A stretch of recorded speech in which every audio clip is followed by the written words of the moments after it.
prime directives? Serve the public trust. Protect the innocent. Thank you! Uphold the law. It's dangerous! It was considered to be just another low-budget science fiction movie with a silly title. Perhaps you're aware of the Robocop program developed by myself at Security Concepts. Robocop is a little bit like the guy who rides into a corrupt town and cleans it up. Your move, creep. And to me, this was very clearly a metaphor of the knight in shining armor. Let the woman go. You are under arrest. It's just such incredibly good filmmaking. It's as tight as a nest of Chinese boxes. I mean, you can just keep opening these lids and finding different things inside, but each one of those boxes is perfectly handcrafted. That film is very, very well put together. Although the movie is set in the future, like any movie, it's a product of its time. And this is really a product of the Reagan era. I say good business is where you find it. I like violence, you know. I like violence in movies. I wanted to show Satan killing Jesus.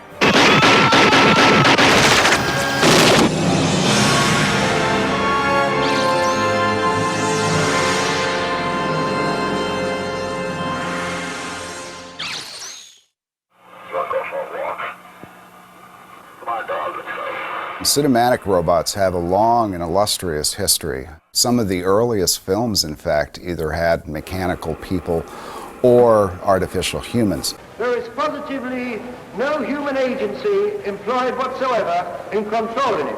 Something what people are dreaming of, nah? Being a person, mankind being a machine. Nah? Musicians of the world unite. Automation is on the way. I think there are two films that were important to me when I shot Robocop, which was The Day the Earth Stood Still, and the other one was Fritz Lang's movie Metropolis. And you can see a lot of parallels, especially with the robot that Lang invented. Even as early as 1922, Lang sort of foretold and forecast the Western culture's ambivalence about technology. Maria is this beautiful, shining, durable construct that at the same time is manipulative and violent and sexual and all the darker elements of what started to creep into technology and man's awareness of technology. Ours is a male version of Fritz Lang. We have a little bit more sophisticated outlook, a bit more high-tech, but it's still very close. Robocop. Who is he? What is he? Where does he come from? Robocop was an idea that I came up with when I was an executive at Universal Pictures, and I couldn't stand my job, so I went off and wrote a screenplay. Michael Miner came through the door and said, "Oh, you want to write a script about a robot? I like robots." And there we were. The first idea for Robocop was a robot. And then it very quickly it became a man who became a robot. Ed and I were thinking of two ideas independently. He had an idea called Robocop, which was about a robot police officer. What is this shit? And I was playing with an idea called Super Cop, about a character who has an accident and then is hooked up to an appliance that enhances his powers. We were writing Robocop when Terminator was being finished, and we waited until the script was finished before we saw the film. I guess they could both be called postmodern robot films in the sense that the humor is very dark. I think that the Cameron film is much more a horror film than Robocop, which to me is social satire with some very real emotions in it. They brought it to Jonathan Kaplan, and Jonathan Kaplan didn't want to do it. So he suggested that they bring it to me. Orion had produced The Terminator, and I'm sure the success of that film led them to take a chance. We went over to Orion and they just said, "Okay, let's go." And it was like, whoa, we sold a script, we're writing it. We basically went right through the list of every halfway decent American director, and every one of them turned it down. And I have a feeling most of them probably never got past the title page that said Robocop. They could just envision it on their resume, you know, and thinking, no, I don't want to go there. Everybody had reservations about the title because the title is just basically silly.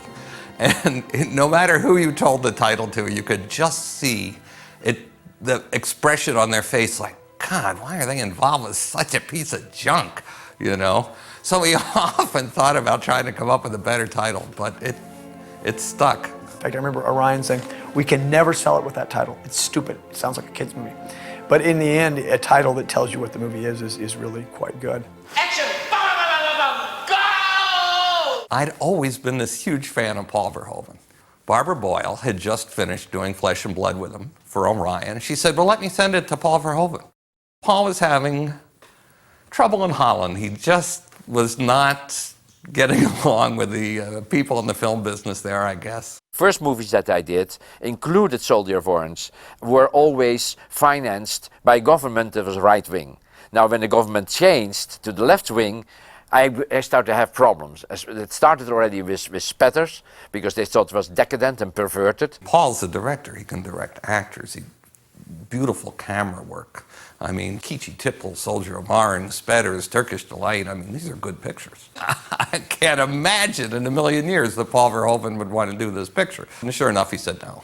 When I got finally that script of Robocop and I read it, I thought it was extremely silly and stupid. I threw it on the floor and saying, I'm not going to shoot this kind of rubbish. My wife picked up that script Robocop and read it. And she said, you know, yeah, this is perhaps not, it's not Shakespeare, but it is a script with more layers than you think. Martine read it and said, there's decapitations and people getting their arms ripped off. You'll like it. And indeed, he said, well, I have never seen the hero get his hand blown off.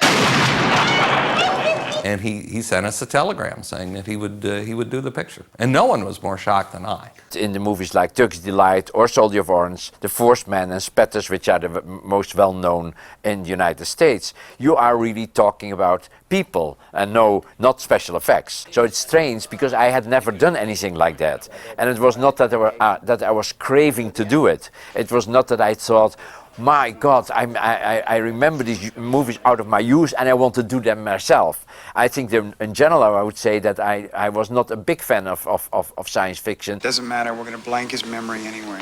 I think it's really amazing if you look at Paul's work. There's nothing that indicates anything like this before, and he effortlessly pulls that off. Well, he signed the release forms when he joined the force. He's legally dead. We can do pretty much what we want to. This cynical, very unblinking look at violence was something that Paul could do. Ooh, guns. A good director can adopt to any kind of genre, to any genre. That's the key. If the guy's got talent, he can do anything, you know. And Paul can do anything. I often say that he is a visceralist, not a visualist. Kubrick's a visualist. He is very cold and concise, and he wants you to see it and study it. And Paul wants you to be reacting like, shit, the next one might hit me. As I started to work with the writers, I picked up so many layers and additional elements, and I got really inspired by what was already on the paper, by extending that, emphasizing it, pushing it. And so that ultimately it might be my best American movie. Foreign directors critique America better than Americans can because they're on the outside and they approach it anthropologically. And that's another thing that I think Paul brought to the material. I really have a lot of respect for Paul. He's the real deal. He's like a real director. You know, he's totally focused. It was really me thinking, okay, science fiction is not my genre, but I think I understand something of the soul of Robocop. And there is something artistic about the whole project. And something humanitarian, if you want to. Murphy, transferring in from Metro South. We had been looking for an actor that could do a Robocop for a very long time. And we didn't make any progress. For a moment, we thought that we would take Michael Ironside. We saw Michael Ironside and liked him a lot, but he was a little too big, we thought, to fit the costume. It was a given from the beginning that they would have to find a certain body type because they were literally going to construct the robo-suit around the actor. So you didn't want someone who was too large because you would have all kinds of problems about, you know, fitting the person into it and also being able to move. After 3-4 months of searching, we still hadn't found anybody. And then ultimately somebody called us and said, well, Peter Weller is in New York and why don't you visit him? He might be interested. Peter Weller made a bit of a splash on a film called Buckaroo Banzai, Across the Eighth Dimension. And John Davison certainly was aware of Peter's work in Buckaroo Banzai, so he was one of the people who tested for it. I pointed out that it would be a life of suffering and that he would not be happy. Peter had martial arts training, so that was appealing. We knew that a lot of his performance would be mime, so we needed somebody who liked the idea of doing mime. He started immediately to take lessons about choreographing his steps, basically how he would have to walk with a Robocop costume on. Peter very much had in mind these kind of quick bird-like movements, particularly when he is fighting.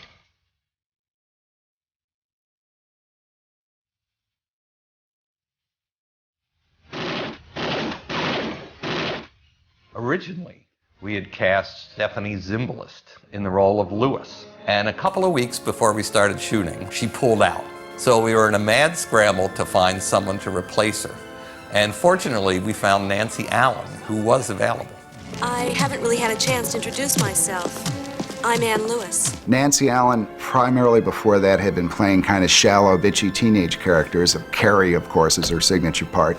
But she was also always known for having these long strawberry curls. Very first thing Paul said to her is, "Cut your hair." I'm a mess. Paul was actually trying, once again, to take a performer with an established persona and tweak it. You really don't remember me, do you? Dick Jones, the character who Ronnie Cox plays, is one of the most evil, manipulative, and corrupt of the OCP officials. You just fucked with the wrong guy. But prior to playing Dick Jones, Ronnie Cox, for the most part, had played the exact opposite type of character. Wholesome family man or country guitar strumming, ordinary guys. Just very, very nice characters. I'm confident that we can go to prototype within 90 days. Rob Bottin, who created the suit, works by sculpting everything in clay three-dimensionally. He started doing a number of full-size sculptures of Robocop, very little 2D art. We would go over, we being Ed Neumeyer, the writer, and Paul Verhoeven and myself would go over to Rob's shop and watch this thing progress. I mean, for a while he looked like Judge Dredd. For a while he looked like, a real superhero with a huge chest and shoulders. But we always went back to sleek, like a product of Detroit in a way. If Braun, the German company, had made a knight in shining armor, that's what he would look like. Ed had found these Japanese comic books where they make this kind of bulky robots with big shoulders, but then in steel. Rob's costume in the beginning was much more like a bit modernistic version of Fritz Lang. But we thought, we are going to do something better. This Japanese comic books will help us to make it really revolutionary instead of being influenced by the past, and we fucked it up completely.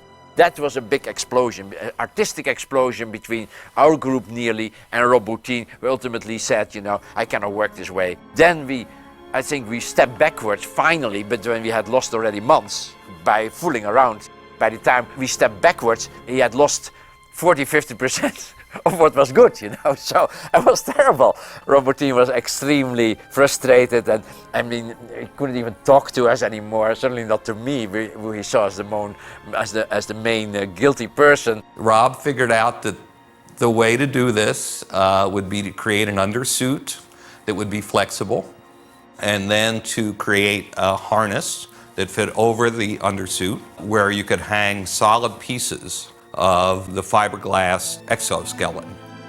Sometimes we were really rubbing it with oil or wax or something that it really got shiny, and I always put a lot of different lights from different directions so that the appearance of the Robocop was like a figure of reflections.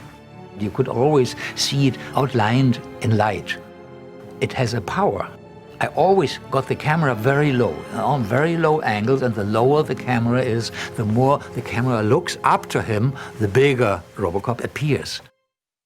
Well, we shot the movie in Dallas. We did go scout Detroit with Paul, although it did fairly well in the sort of seedy urban department. It didn't have any kind of futuristic skyline or any kind of modern look to it at all. Robocop was shot in Dallas from August through October of 1986, which is like the most humid and the hottest, steamiest, nastiest time to be in that part of the world. The temperature on the days that they were shooting there was about 120 to 130 degrees inside. Peter was literally losing pounds of weight every day out of water dehydration. He was constantly having to be hydrated. Peter had a mime coach by the name of Moni Yakim, and he wanted to work with Moni on practicing basic robotic moves and to create a character through movement. Peter and Moni rehearsed for many, many weeks before the start of filming. Rob Bottin was supposed to deliver the suit about 2 or 3 weeks before principal photography, but as these things go, the suit arrived on the day we needed it to be shot. Rob was very much delayed because of our problems, isn't it, that we had created partially ourselves, and that's why the costume came so late to the set. And it took Peter 11 hours to get into the suit the first time because everything needed to be fitted and adjusted and changed and shaved. So by the time Peter walked out of the trailer door 11 hours later, he was in a complete state because everything he had rehearsed with Moni didn't work in this suit. We had a terrible time and we had to stop production because we got into a conflict, but the conflict was basically because he said I can't do it and I don't know how to walk, and basically and we said and the production said, well, I have to shoot, you know, no time. And he said, well, but I didn't get time to practice. And we said, well, that's a pity. We have to shoot anyhow. It was so devastating. It was so frustrating, and we were so insensitive that we didn't understand that that could not be done. It was only later that I realized that we had done something completely inappropriate, and that Peter Weller had all the right of the world to protest. And so ultimately Mike Medavoy said, okay, let's stop a couple of days and you work with Peter. So we started then to work with the system, with the costume, and we had the video camera, we showed it to him, and slowly he got the confidence and the ability to do it so that it looked good. Paul Verhoeven and Rob Bottin weren't even speaking to each other during the entire course of the film. In fact, Rob stopped even coming down there at all and turned the whole thing over to what we call the Robo team. Action will be everybody shooting, yeah? Hey! And background! We took over 10, 12 empty buildings and dressed them and then had them rigged to explode. We were all over the city blowing things up. We're on the news every night. Something was exploding or there was something going on. Get in! Cut. Now fill it up on number 7. Well, the explosion at the gas station was big enough that it did manage to set the building on fire. The fire department did threaten to shut us down. And our cameraman, Yost Vacano, said, well, you know, that explosion, I don't think it's registered on film, you know. It wasn't really big enough, I think, for the camera to see. So we looked at the dailies, and what you see is what's in the film. Robocop was a terrible experience in the production. I mean, everyone had a terrible time. It was hot. People were aggressively unpleasant. No one was getting along. The picture was over budget. It was over schedule. People from Orion would come down and say, stop the bleeding, stop the bleeding. And then they would fly off, and the next weekend they'd fly down again. And it was 6-day weeks for when we were in Pittsburgh. And people were just exhausted and ready to kill each other. Blow this cocksucker's head off. When I came back, people said I looked dead, and I really was white. I mean, it was really hard. Working on Robocop was like being the victim of a violent crime. You just try to blank it out of your mind and memory. I swore I'd never make another picture. Fellow executives, it gives me great pleasure to introduce you to the future of law enforcement. Ed 209. Ed 209 was supposed to look like these kind of weird Japanese toys that like were these big robots that had like gun arms, and I just said it looked something like that. And then I said I always had this idea that it was kind of like it had a shark mouth and it had these double machine guns, and it looked like you know, the kind of what do you call the gun pods and the rocket pods you saw on the side of Huey attack copters. There's like a certain dumbness to it as well, so like a utilitarian stupidity to the thing. I felt that basically having this kind of feeling that there might be sensors here, but what does he see exactly? He's partially blind for what's happening in the world, you know. The law enforcement has a side that's blind, and that basically will just do like the Germans did in the Second World War. When the commanding officers say shoot these people, they would just do it. You know, you've got something that looks really swell, and in an Ed 209's case, it does look ferocious and it does look intimidating, which was intentionally built into it, but it doesn't operate. It doesn't work very well. It was supposed to be a big American product, you know? Again, it's a big thing, it's heavy. Who cares if it worked or not? Up until very recently, now that's exactly what you could say about American cars. Because bigger is better. 6000 SUX, an American tradition. Automobiles get styled, you know, to be emotionally, you know, appealing. And it's kind of strange that, you know, military equipment gets a little bit of that same treatment. The front grille in Ed's face for the longest time was the opposite way it is now. It looked like he had a smile. We knew something was wrong with it. I wondered, oh yeah, if we turn the grille upside down, he has a menacing presence. What is that grille? You wouldn't put a big radiator on the face of a tank. You know, you might as well put, you know, paint a bullseye around it and say, like, hit me here. What we were shooting was just a prop, but it couldn't really act. People had to go up to it or stand next to it or touch it. That was the prop. 209 is currently programmed for urban pacification. Paul Verhoeven, he was screaming. He was like every time the robot was supposed to be moving, you know, he would act it out. And he would run through the movements and stuff. And if people weren't afraid of a giant prop, they were certainly afraid of him. At that time, there were no computer-generated images possible. This was just stop motion.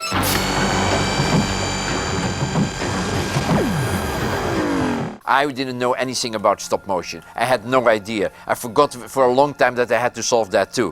There really wasn't a lot of money to work with, so we couldn't get into really any fancy blue screen photography. And the only way at that time of creating these artificial characters was either putting a guy in a suit or building a big prop or doing a stop motion animation puppet. The process of rear screen photography, which is what we used on Robocop, you shoot a photographic background plate, project it onto a translucent screen, build a stage, put your puppet in front of that, stop motion puppet in front of that, light that puppet so that it matches the background, and have any foreground objects that you need to, and shoot that. Phil he's like another actor, and he delivers another performance. And Ed 209 was always, to me, the kind of the clown. That whole gag of falling down the stairs, people find that so amusing that he can't go down the stairs. And I think it wouldn't have been as funny if Phil hadn't been there to do, I mean, there's a shot where the thing is reaching and it's going, and that's Phil.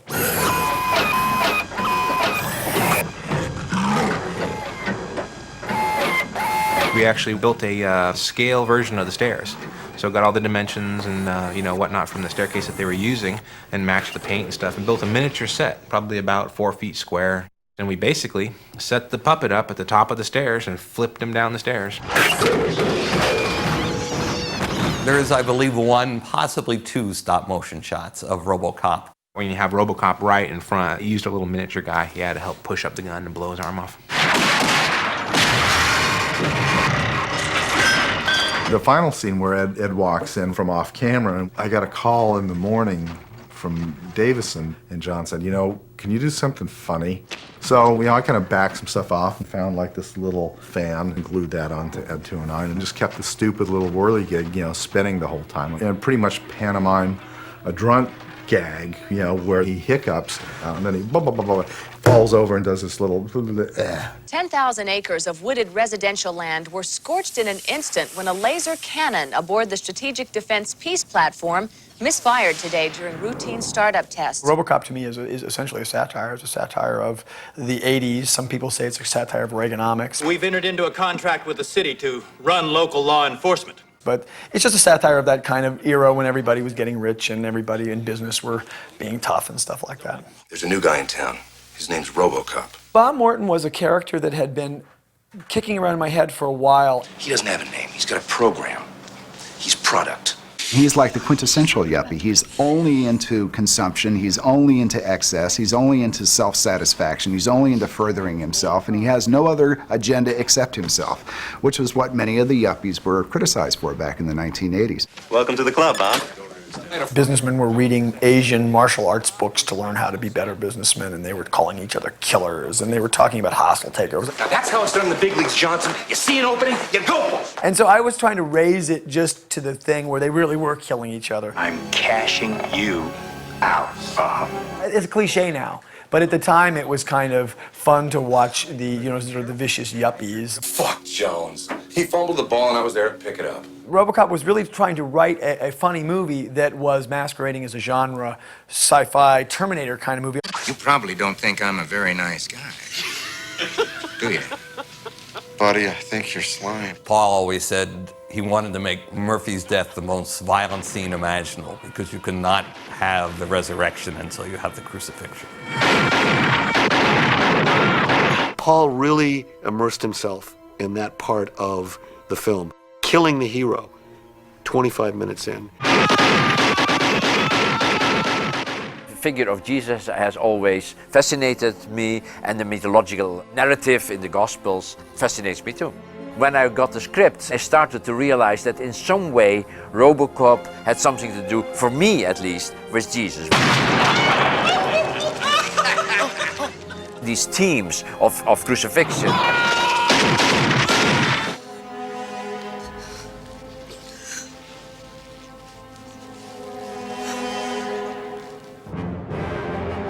Resurrection.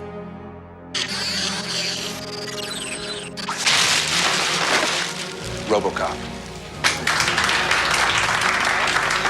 Even at the end, when Murphy is walking over the water, the line that Murphy says there, I'm not arresting you anymore. I thought that was an American Jesus saying, okay, when at a certain moment we'll use the guns. At the end, he's an American Jesus that uses his gun. Dead or alive, you are coming with me.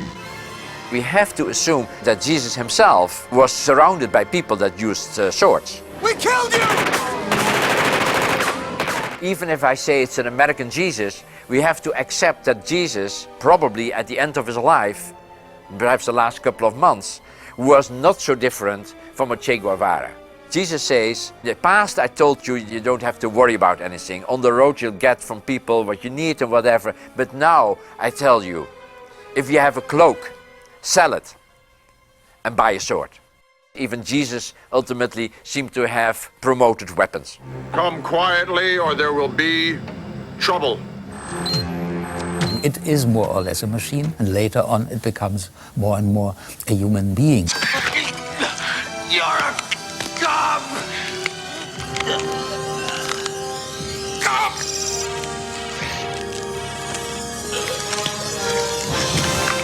It's the classic struggle for identity, the classic struggle for people trying to assert their own individuality. Yes, I am a cop. And trying to retain that individuality in a world that insists on being bland and superficial and violent and knee-jerk. His soul is real, and that makes the film, I think, so interesting. That makes this character of Robocop so interesting. One of the elements that was extremely important was really the scenes where Murphy visits his house. Welcome, shopper. Let's take a stroll through your new home. Then you get these flashes of the past. This kind of in the brain going stuff that you would participate in the brains of a half man, half robot were extremely seductive to me because I felt there nearly a theological significance, meaning the search for the lost paradise. Did they blank his memory? How much does he remember? Who owns his personality once the memory is blanked? Those are all existential questions that I thought were really fun to explore in the script. Do you have a name?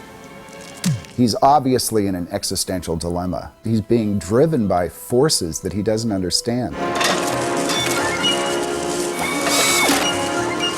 And what it is it's just his own life, it's his own humanity. And eventually, of course, that breaks through.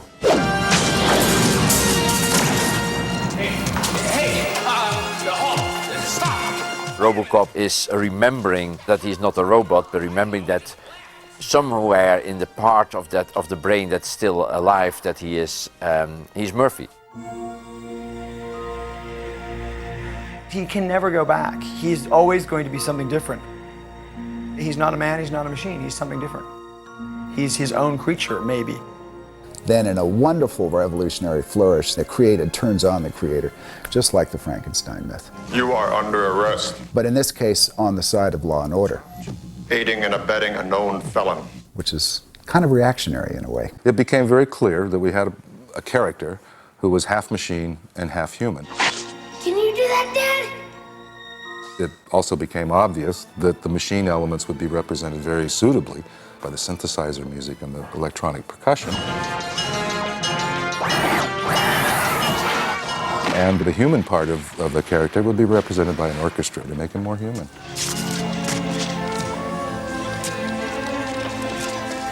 I went through 6 or 7 themes until we finally landed upon the Robocop march. Paul Verhoeven, he would walk around my studio like Robocop, and he would move, you know, his arms and his head to just give me the idea of how he wanted it to be fluid. It's a pretty cool way to approach it.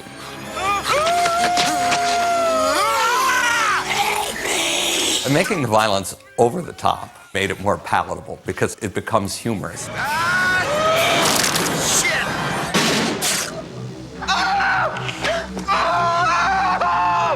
I hate movies where violence is elliptic. I think to see people shooting and then you see somebody on the street or just like this without showing what damage a shot does, I don't think that's a big advantage. The original version of Robocop that ultimately was, let's say, changed because of the MPA, the violence, of course, was much harsher in my cut.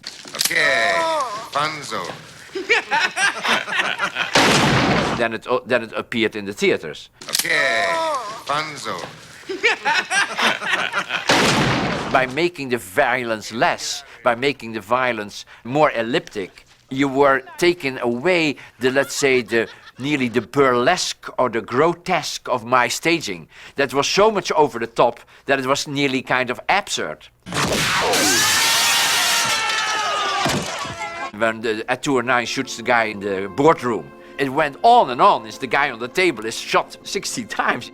And then the next line was... Somebody want to call a goddamn paramedic? And I thought that worked so well because it was completely absurd. The guy was gone, you know. There was nothing left nearly of him. It was completely exploded. All right, don't touch him. And then Mr. Jones comes to the old man. I'm sure it's only a glitch. A temporary setback. That worked all much funnier when it was over the top. You call this a glitch? Robocop is really fascism for liberals. The picture has a very liberal viewpoint and does it in the most violent way imaginable. I don't make political statements. I think that I'm really reflecting what's happening in society. Nuke 'em. Get them before they get you. This is my perception of the United States. We practically are the military. This is what I feel that's happening in the United States. I don't condemn it and I don't admire it. It's more that I see it and I want to portray it. Whoa, a new type! America without guns, that's not America. And I don't want to hear any more talk about strike. We're not plumbers. We're police officers. There was a police screening, and I thought the police were going to be offended that we were making fun of, you know, their life and death stuff. I really, you know, as it got closer, I got nervous. And what surprised me was they loved it. So to have a blue-collar individual who has been stomped on by both the good guys and the bad guys come up and be empowered to do something is a very fulfilling experience for an unempowered audience. And I remember a preview in New York, in a very rough theater, where a lot of ethnic people and pretty much blue-collar. The summer's new superhero is America's new super hit movie, Robocop. It was so, let's say, fascinating to see people participate. And the American audience is always more participant in the movies than, for example, a Dutch audience. They are much more inclined to yell something to the screen, or applaud, or scream, or whatever. At the end of the movie, when the man says to Robocop, "Nice shooting, son. What's your name?" the whole audience, before he could answer, yelled, "Murphy!" I believe the Boy Scouts of America had some sort of presentation with Robocop and Richard Nixon, and I was never really sure what the details were, but the meeting of the two just sort of boggles the mind. When people have faith that the streets are policed by incorruptible individuals, which in a way Robocop was, it renews a sense of community. And I think that's where the film also sort of touched people's unconscious, because they felt there was somebody out there who was not corruptible. Pakistan is threatening my border! That's it, Buster. No more military aid. It's more relevant now than it was, unfortunately. The entire outer skin will be like this. It's titanium, laminated with Kevlar. You can't be a Luddite. You have to just say it's here. I mean, look around you. They're all wearing the Kevlar stuff now, and we put that in Robocop because it was the new Army stuff, and they're all going that way. The LAPD is becoming more like paramilitary forces, and they look just like peacekeeping troops, and I think it's because that's what the cities are demanding now. We can expect 209 to become the hot military product for the next decade. Now we have more Dick Jones vision of law enforcement, a militarism in which no secrets get out, which is really troubling when you think about it. But, America deserves that. It's a land of private property where everything has to be owned, serial numbered, protected, and controlled. We're addicted to a pretty bad drug called capitalism, and until we get over that, we're going to need police in the way that they are. Thank you for your cooperation. Good night. My name is Robert Morton. I'm the developer of the Robocop program for OCP, and you're going to be meeting Robo in a minute. He is the most technologically advanced law enforcement product to date. I'd like you to meet him now. Now, you're only going to be able to ask him a couple of questions, okay? Not take up too much time, and I'll be right here. Robo, come on in. These men are going to talk to you for a minute, okay? Robo, do you know why you were created? I stopped crime. I see. Robo, I understand you have 3 prime directives. Can you tell me what they are? Serve the public trust, uphold the law, protect the innocent. Anything you'd like to add to this? I am the future of law enforcement. That says it all, doesn't it? Thank you, Robo. It was a good job.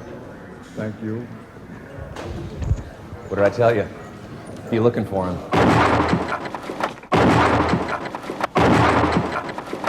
This picture takes place in old Detroit in the future. It's the story of a cop named Murphy who in the course of his duties gets killed.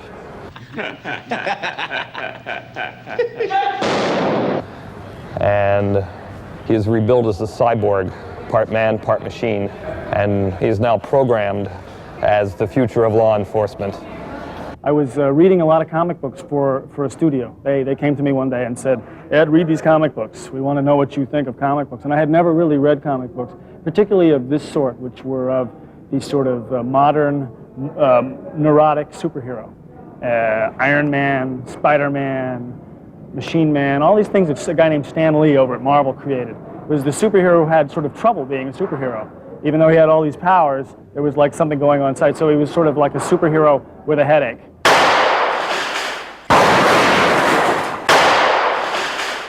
Robocop has been looking for me and my boys because we're the ones that shot him up at the beginning. And as the film has gone along, he's discovered who we are, so he's come looking for us. And he happens to find us here. And then is in the process of arresting me, and then, since I won't give up and go along peacefully, he starts throwing me through various windows of offices in the warehouse here while he's reading me my rights. Okay, next shot. Thank you very much. Thank you. Just a little bit blood, that's natural, suppose, or is it just fake blood? Huh? That's what we're in the process of doing, and that's what all this business comes from. So when they take me to the police station later, you know, I look something like this. You ready? Action! Go!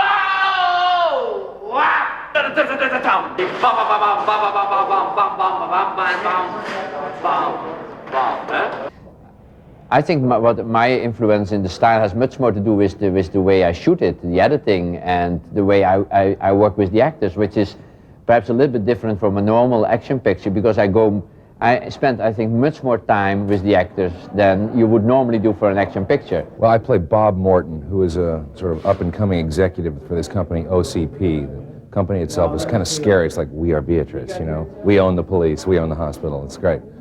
And he's like the most ruthless, ambitious agent who ever sat behind a desk at William Morris. That's how I equate it, you know? The writer calls him a yuppie with teeth. So no matter how sophisticated criminal technology gets, no matter how sophisticated our society gets, no matter how futuristic it becomes, there's still going to be the beat cop. Hey, have you thought it all over? Why not make me an offer? Go! The robot had a gun that fired a three-shot burst. So when the bad guys got shot, you not only had one bullet hole, but you had three. So you had a large hole, a large cavity, and a lot of blood. And these are extra large blood bags, but in a lot of the sequences, that's how much blood we'd use with 3 or 4 of the bullet hits to get the blood gushing and spurting off the chest cavity and the body cavities of a lot of the shots. Ready? Action!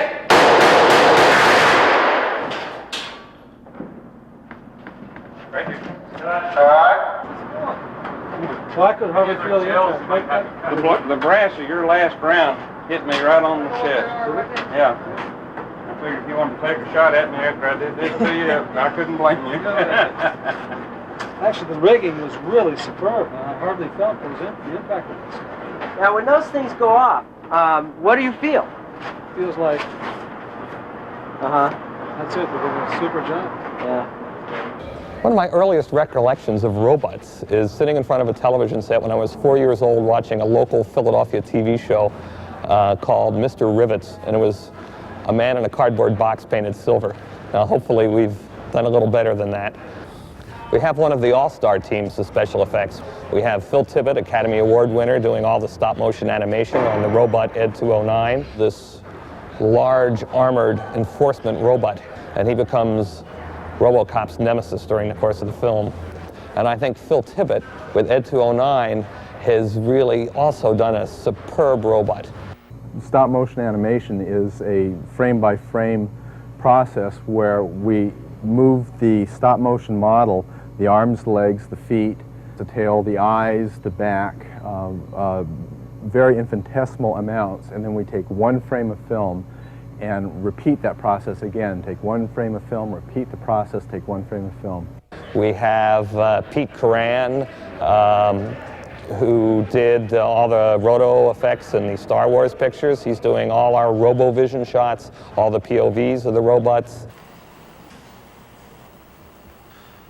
We have Rocco Joffrey, is probably the finest young matte artist in the United States, doing all our matte paintings. But I think Rob Bottin here has really designed and created one of the most interesting, most spectacular robots I've ever seen on film.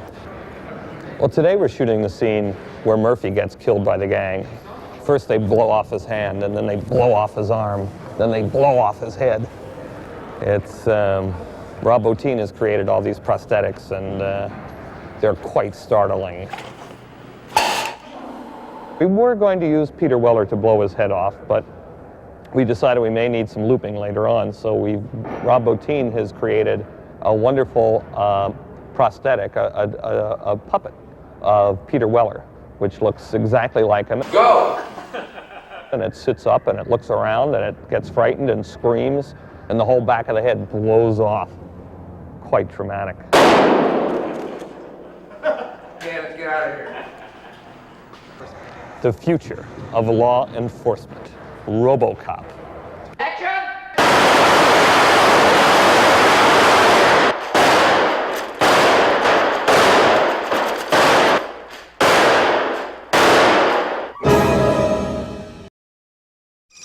We get the best of both worlds. The fastest reflexes modern technology has to offer, onboard computer-assisted memory, and a lifetime of on-the-street law enforcement programming. It is my great pleasure to present to you Robocop.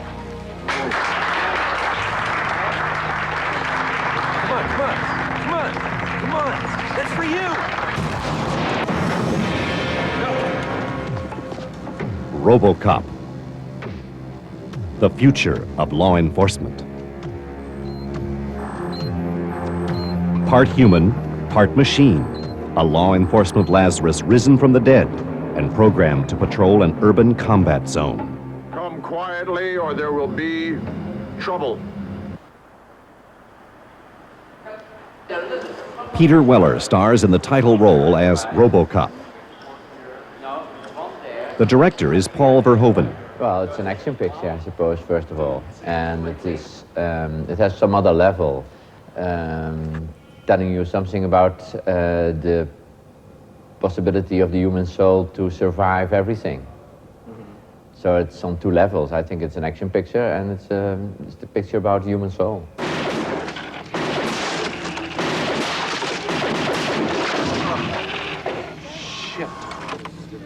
This guy is really good. He's not a guy, he's a machine. What are they gonna do, replace us?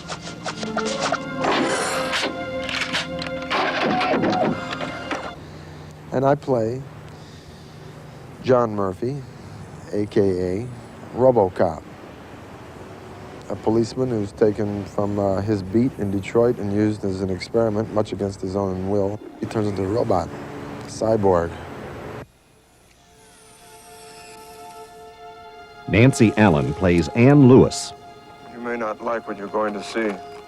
Tough and athletic, yet surprisingly tender. She becomes the cyborg's one true friend.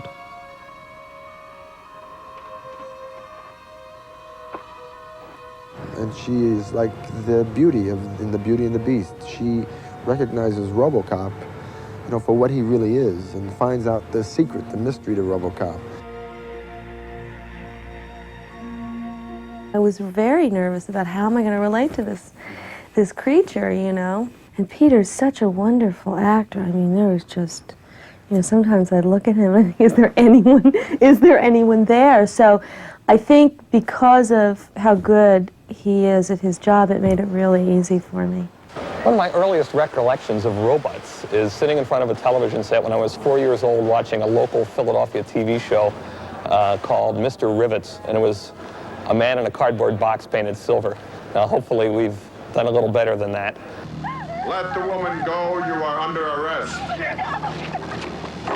You better back up, pal! The future of law enforcement, Robocop. Hello, hi, hey, come on, guys. There's nothing there. Just give me a little bit more there. For director Paul Verhoeven, Robocop marks not only his first American feature, but also his initial plunge into the special demands of science fiction. For the slates. Ready? Action!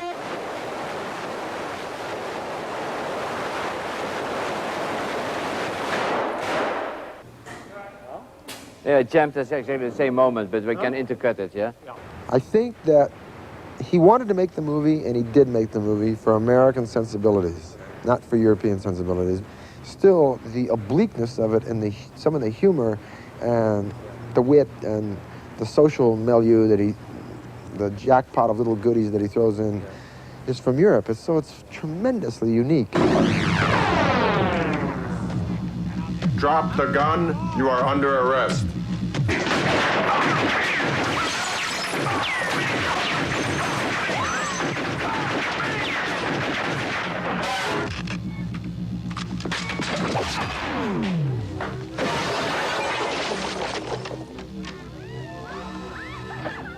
Thank you for your cooperation. Good night. Sometimes it's really difficult to get these things on paper, yeah? You really have to know the writer and to talk with him and find out what is the common opinion behind what is written in the lines. It distinguished itself from other robot movies because it's about a guy who becomes a machine. It's a very violent movie. It's sort of a comedy, I think. I mean, if you like a good robot picture, this might be it.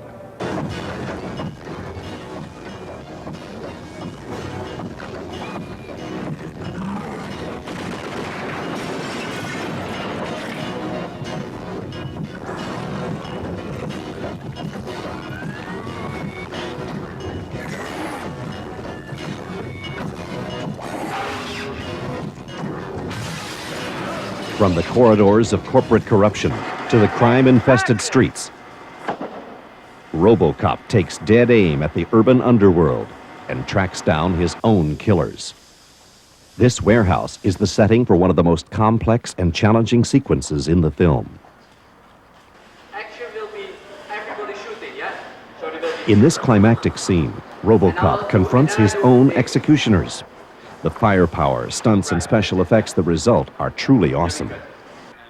Here, director Verhoeven consults with special effects man Dale Martin. On action, our man's going to come in on action. You're going to see the whole wall get machine gunned and bagged with bullet hits. The glass will pop, the lights and all that. As he moves forward, we'll see some hits of cement, the ground, and then we'll throw some sparks off his body. Explosive charges called squibs are placed by the special effects crew. These squibs, when detonated, simulate bullet hits. Special protective vests are used when placing squibs on actors. Here, special effects employ a jerk vest, a special harness worn by the actor with a hook protruding in the back. A wire is attached, and when the squibs explode, the wire is jerked, and the actor will be pulled backwards, giving the effect of being blown away. In complex scenes like this, the director choreographs each element separately, so the actors, camera, special effects, and stunts all work together as a cohesive whole. Well, you have this sequence here, which is a big shootout. The robot comes in the building, kills all the baddies in the building, so that's not super dangerous. It's just, it requires a number of stunt people, a lot of bullet hits, a lot of blood bags, and things like that. I'll wait, and then it will be action! Bam, bam, bam, bam, bam, go!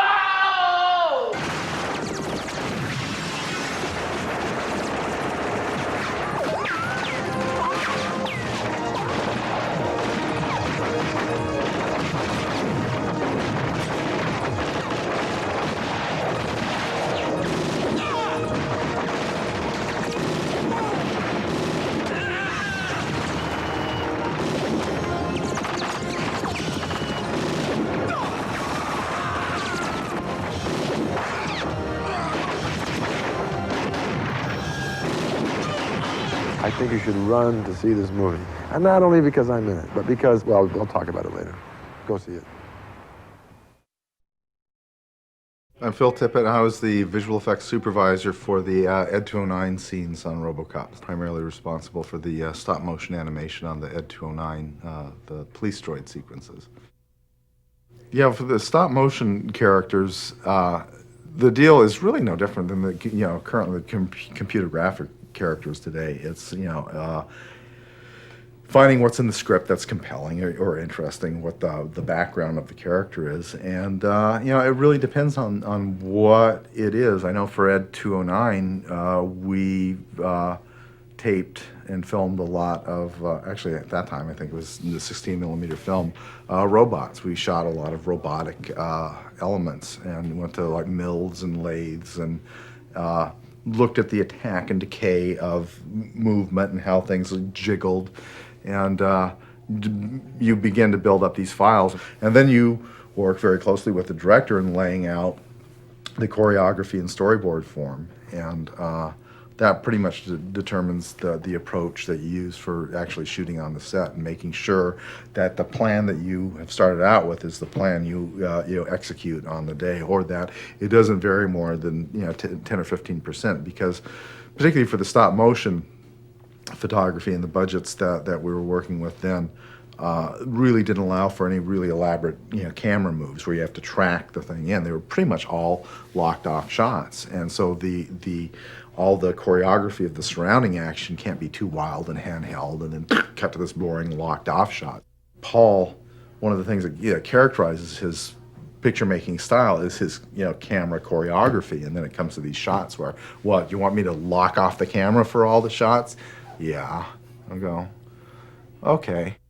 Because of the budgetary constraints that we had, he was very reasonable at collaborating and allowing the structure of the scenes to be determined by the limitations of the technology. And at the time, stop motion animation was kind of a tricky thing. There were certain kinds of things you did with it and certain kinds of things you didn't do with it. And The plan, as we had developed it, was to structure the scenes around a large-scale prop that just stood there for the dialogue scenes and a stop-motion model for the action and ambulatory scenes.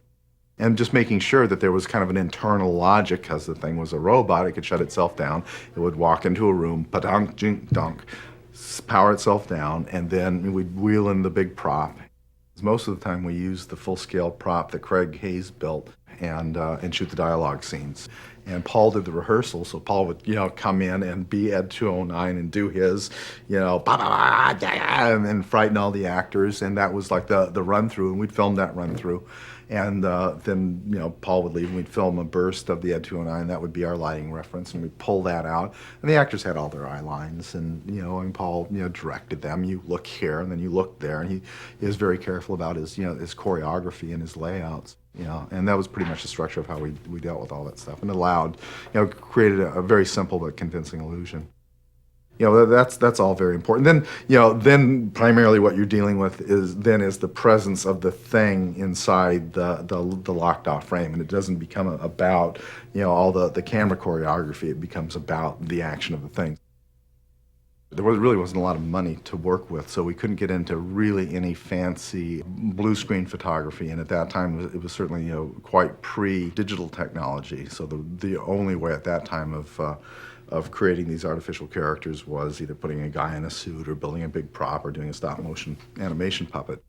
So I was a big proponent of unearthing a lot of the Ray Harryhausen techniques. Having worked for a number of years at Lucasfilm, most of the work and the compositing that was done there was via blue screen, and it's very kind of a strange impersonal way of working, where you have to imagine what you're shooting.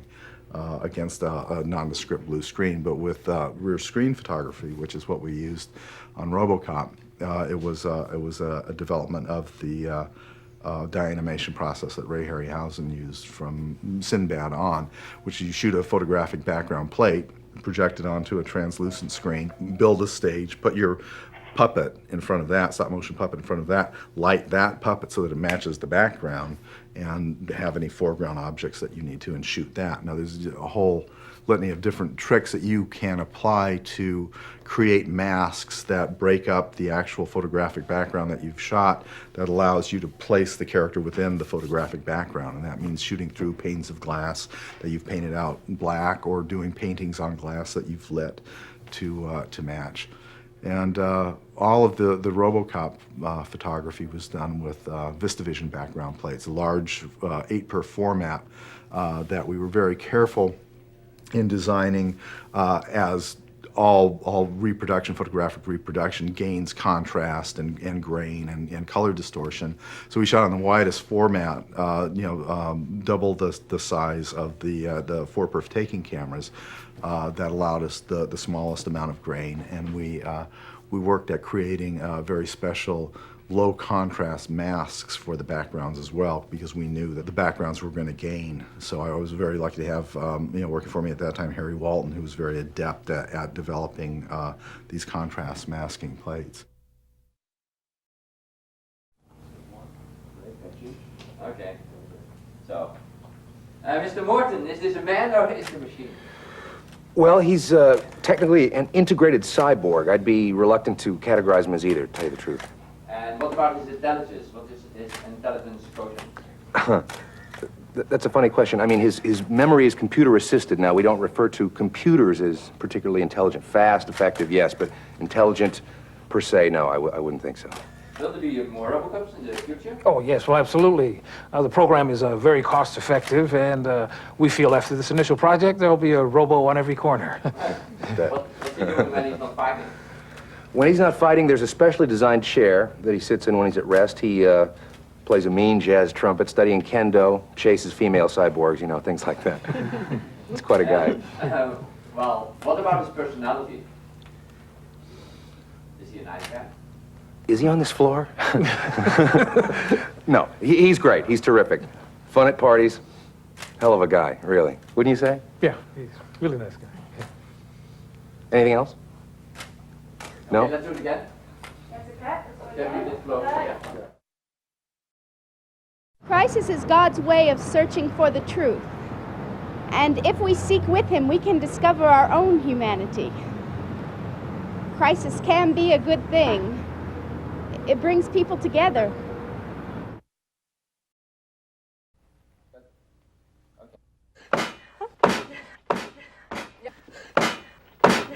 Wow! Wow! Did you see that? I gotta go get a piece of this myself. Ooh, wow! I'd buy that for $1.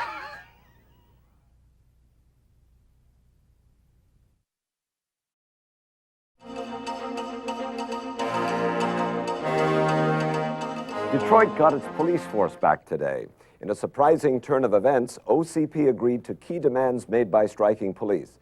In a night of widespread lawlessness, there were also moments of heroism. Justin Ballard-Watkins has that story. Officer Ann Lewis, even while on strike, she risked her life to uphold the law. Broken bones, shot 3 times. What a girl. What a cop.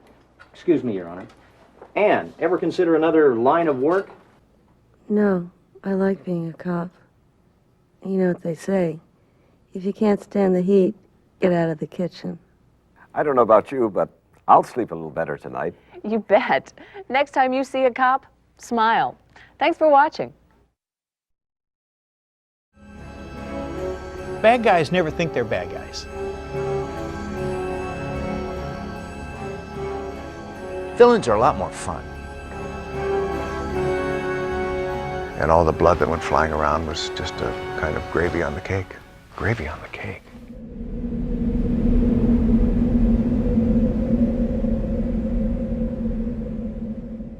There was that particular street in Dallas, and it was a neighborhood, I guess, that was scheduled to be torn down anyway.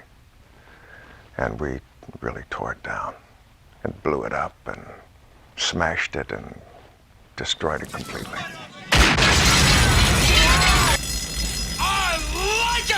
We had these big cannons that they designed for us, and we got very used to hauling them around and shooting them, and they made really gloriously big explosions. It's primarily a gun that's intended to be fired on a tripod. It's not intended to be picked up and carried around, unless you're Arnold Schwarzenegger, but he wasn't in this movie. So we had some phony ones that were like made out of a kind of a styrofoam material. sometimes we would be using the dummy, and the dummy, of course, weighed nothing. So then that's when the acting came in, because then you had to make it look as heavy as the real one did, so you didn't look too stupid all of a sudden. Because every time we had to like fire it, it had to obviously be the real gun. Paul was always for new ideas, and if we could destroy something in a better way, he was all for it. Explosions are memorable to me. The one where Clarence Bodiger and I are leaning up against the car, and that whole big storefront explodes into a fiery mass. So the thing was that we, whatever the cue was, we go across the street, and then they blow it. This big fireball comes out and follows us. There were little pieces of debris that embedded themselves in the right side of my face in that one.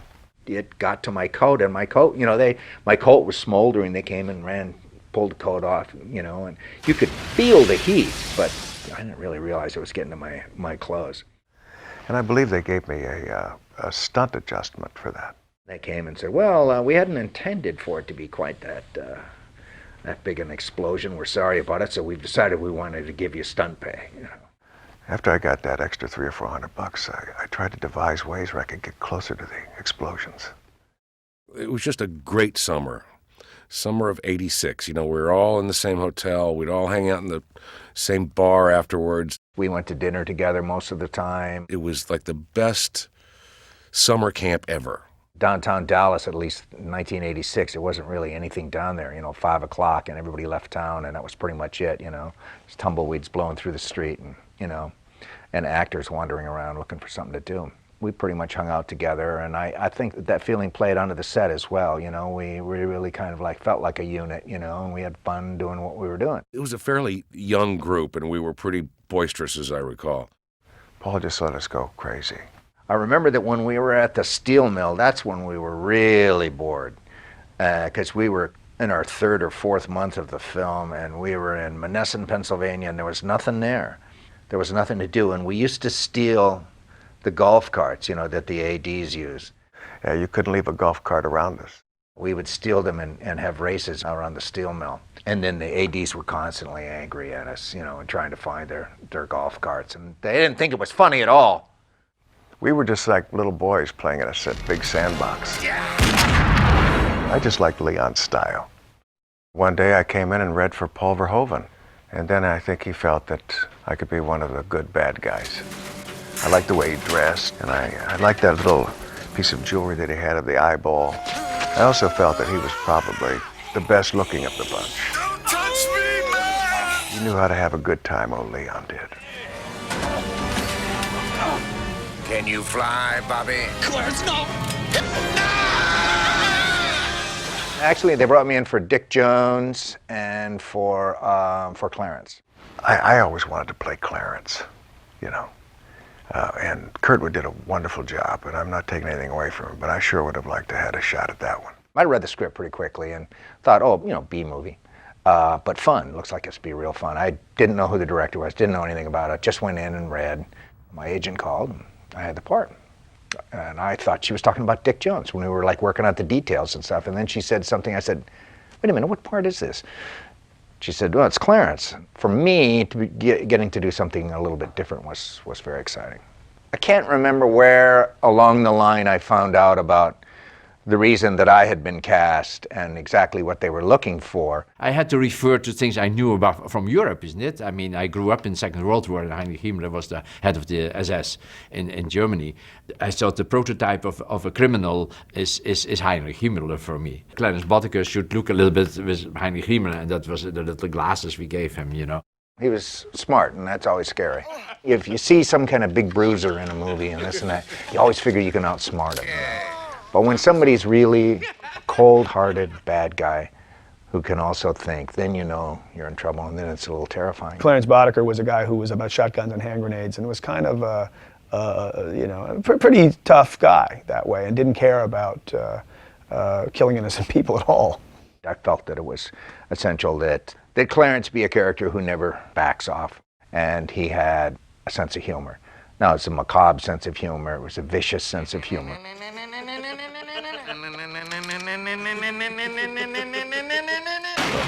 Sense of humor. I wanted Clarence to have more of a revolutionary look than a street gang leader look. We just went shopping. We went to Army surplus stores and then high-end eyeglasses stores and fashion stores where we'd get like really expensive boots. Kurtwood Smith was extremely creative, I felt, you know, and a lot of his ideas we used. Kurtwood used to come to the set and just have some ideas, and they would always be good. The first scene I ever shot in the movie was when Robocop drags me in and throws me on the desk and says, book him.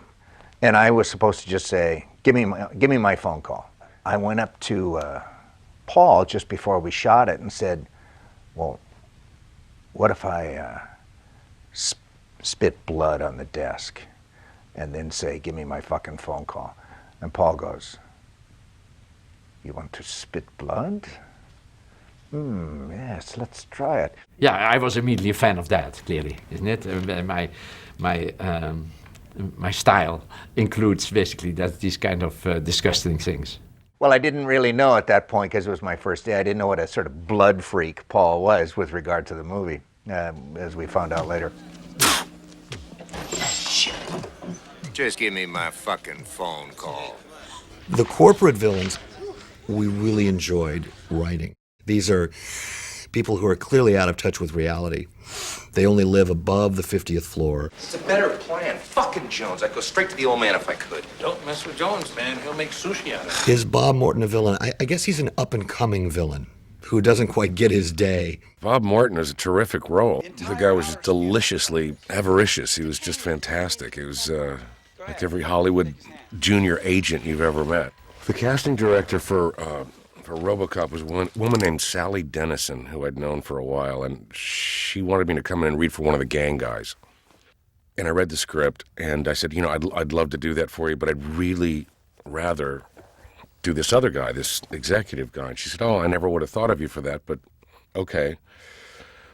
So weeks passed, and I figured it had all been forgotten, and I finally got a chance to go in and met Paul and everyone. And then I came back a second time, me and just one other guy, and you know, it worked out. Perhaps you're aware of the Robocop program developed by myself at Security Concepts as a contingency against just this sort of thing? In the script, he was supposed to look kind of like a nerd or a loser before the Ed 209 incident, before he proposed the Robocop, and then after he was successful. Ed Newmeyer's idea was to really have a radically different look, and we didn't find a way to really make that work. The very first scene we shot in the entire picture was the bathroom scene.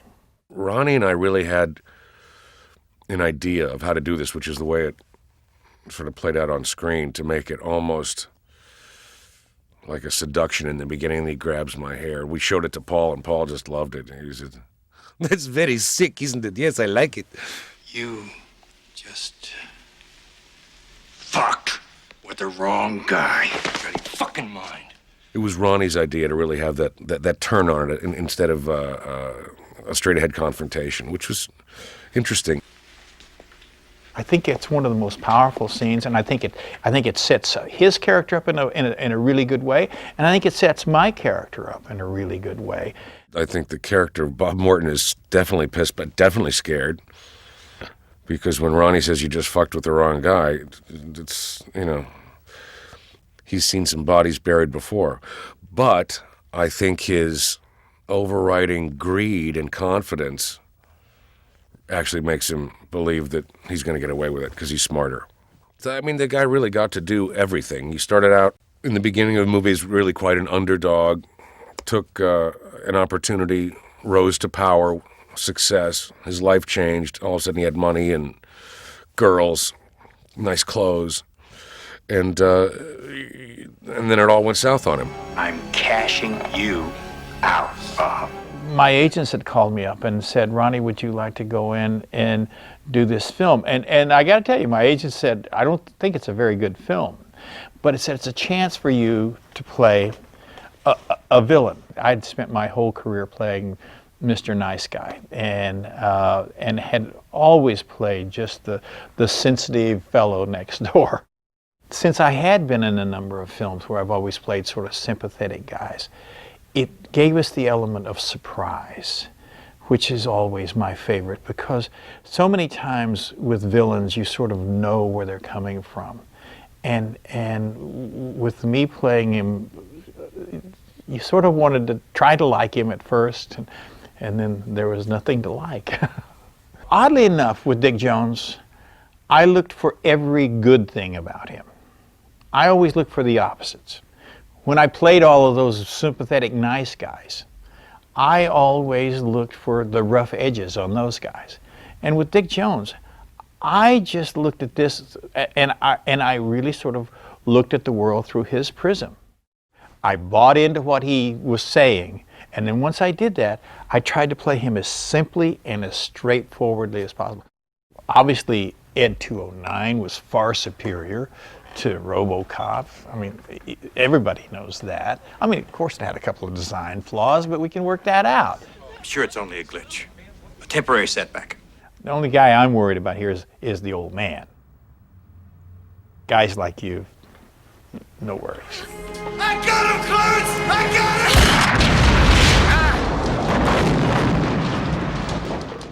him! Well, in Robocop, I get blown up to smithereens, and there's nothing left of me. And you know, there was a dummy up there, up in that crane control booth, and but dressed in my clothes. So when they actually blew him up, and then they took the tattered clothes off the dummy and gave them to me. I still have them. They hang in my closet, in my room, in my bedroom, wrapped in plastic, like Laura Palmer was.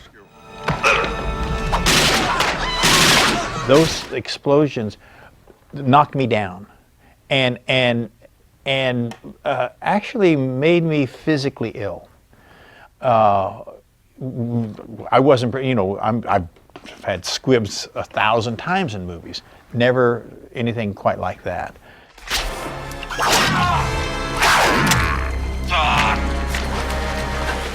So finally when he gets me in the neck, then what they had done was they ran a hose from way over there. That was the other thing, as while I was staggering around in the water overacting up a storm, I had to make sure I didn't pull my hose, because the hose had the blood in it and it ran under the water, up my pants legs, up my wrist.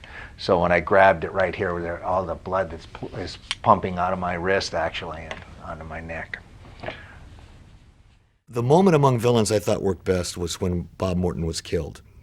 He's there with the two call girls and the cocaine, and Clarence shows up with the DVD of Dick Jones giving him the speech about how he has to die. So you have three villains in one place. Paul is Dutch, and Joost Vacano, the cinematographer, is German. And I don't believe that Paul knew during that evening that bitches was a pejorative term for females. We were getting ready to do the scene, and so we were kind of blocking it out, and Paul says, Kurt says, bitches leave, then the bitches leave, and bitches, then you leave when he says that. And then he says, no, wait, bitches, don't leave, wait. Joost, what do you think? Should bitches leave when he says bitches leave, or should they wait for him to make a motion? He always goes, the bitches should leave. Yeah, bitches. Bitches, you leave. Miguel and I are just sitting there cracking up. And the bitches, they didn't seem to have a problem with it at all. They were like, okay, fine, sure. Very good, thank you, bitches. Very good, that's a wrap on the bitches. Thank you very much, bitches. I couldn't resist sticking my tongue in the ring and pulling it out with my teeth.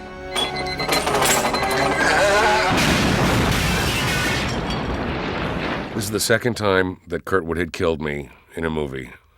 And, it's been 20 years, and I really think it's time for me to kill him. Flashpoint Miguel is in, and I kill him in that movie, too. So he has sworn vengeance on me. Gotta try to make that happen. This movie absolutely changed my life. It's done well for me. I mean, it opened doors at that time. It didn't make me much money for a long time. I don't think any of us knew how really how well it would turn out. I think everyone was surprised.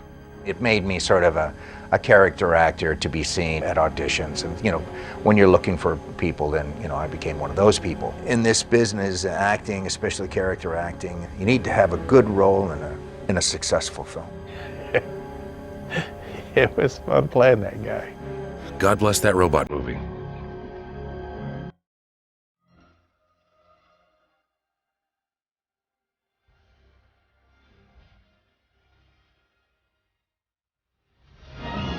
If I had enough money to buy the materials, that's as much as I needed.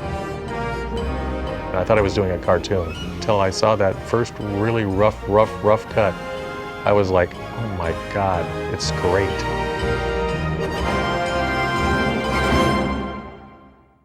I would get what the studio would consider to be the oddball project, something that didn't really fit into the traditional kind of generic frame. And Robocop was certainly one of those pictures. I'm the production designer, and my job was to sort of give a look to the picture and keep, what I always feel is to keep a cohesive look to the picture. There was a constant in design, very brutal, cold architecture. You'll see there's a constant line of concrete wherever we go that's just boring but linear and kind of visually interesting and structural to me. It's clean, so there's no information that you don't want to see. Let's say you're shooting people at the base of a hill and you want to put a castle on that hill. Well, you could build one, right, and get a prop and put a lot of money into it. Or you could hire a very good matte painter, a man who could take a piece of glass and then paint at the top of the glass that castle, and then you would actually put the frame of glass in front of the camera and shoot your live action. Rocco Giaffri, who did the matte paintings for Robocop, had a different technique. He didn't like to use glass, and he used masonite, masonry boards, and he would paint right on those, mainly because he was always dropping the glass and breaking the glass mats. So a matte shot, in the traditional sense, the oldest way to do it, is a controlled double exposure where you shoot the live action, you're blacking out part of the frame, and black represents a lack of exposure. You go back, in the darkroom, rewind that film, and reload that on a pedestal-mounted locked-off camera that's pointing at an artwork easel. And that artwork easel contains your matte painting, which is black now in the complementary portion of the frame, and it fits together like two pieces of a jigsaw puzzle. And it takes a certain number of tests, usually about 4 to 6 camera tests before you get your painting to blend properly with the live action. In a situation with an architectural matte painting, you usually try and find areas that you'll be able to hide your blend in, and you go along with the architectural lines as best as possible. I'd rather cut into the set and paint a portion of that back in, because more often people are looking for a matte line on the outside perimeters of the set piece, not within the set itself. They were going to be shooting in Dallas, Texas, and they wanted it to look like Detroit in the near future. Bill Sandell, the production designer, and John Davison and Paul Verhoeven had singled out the City Hall in Dallas, and they wanted that to be the base of an 80-story skyscraper for their OCP building. And so together we came up with an idea of the thing looking kind of like a big arrow that was stabbed into the ground. There's a wide shot of Delta City when Robocop's car is driving away from camera, and we actually shot across the bridge crossing an area there, and we matted into the existing cityscape, the OCP building, and other futuristic structures. John Davison specifically singled out his favorite shots in Forbidden Planet. He wanted the thing, especially the down angles, to just plunge infinitely, and just have this incredible depth.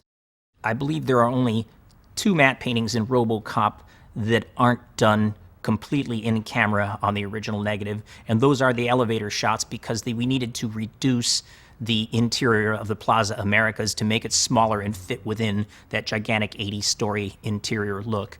So those were optical reductions. Optical reduction is when you take something of previously shot footage and actually reduce it in size to usually put it into something like a matte painting.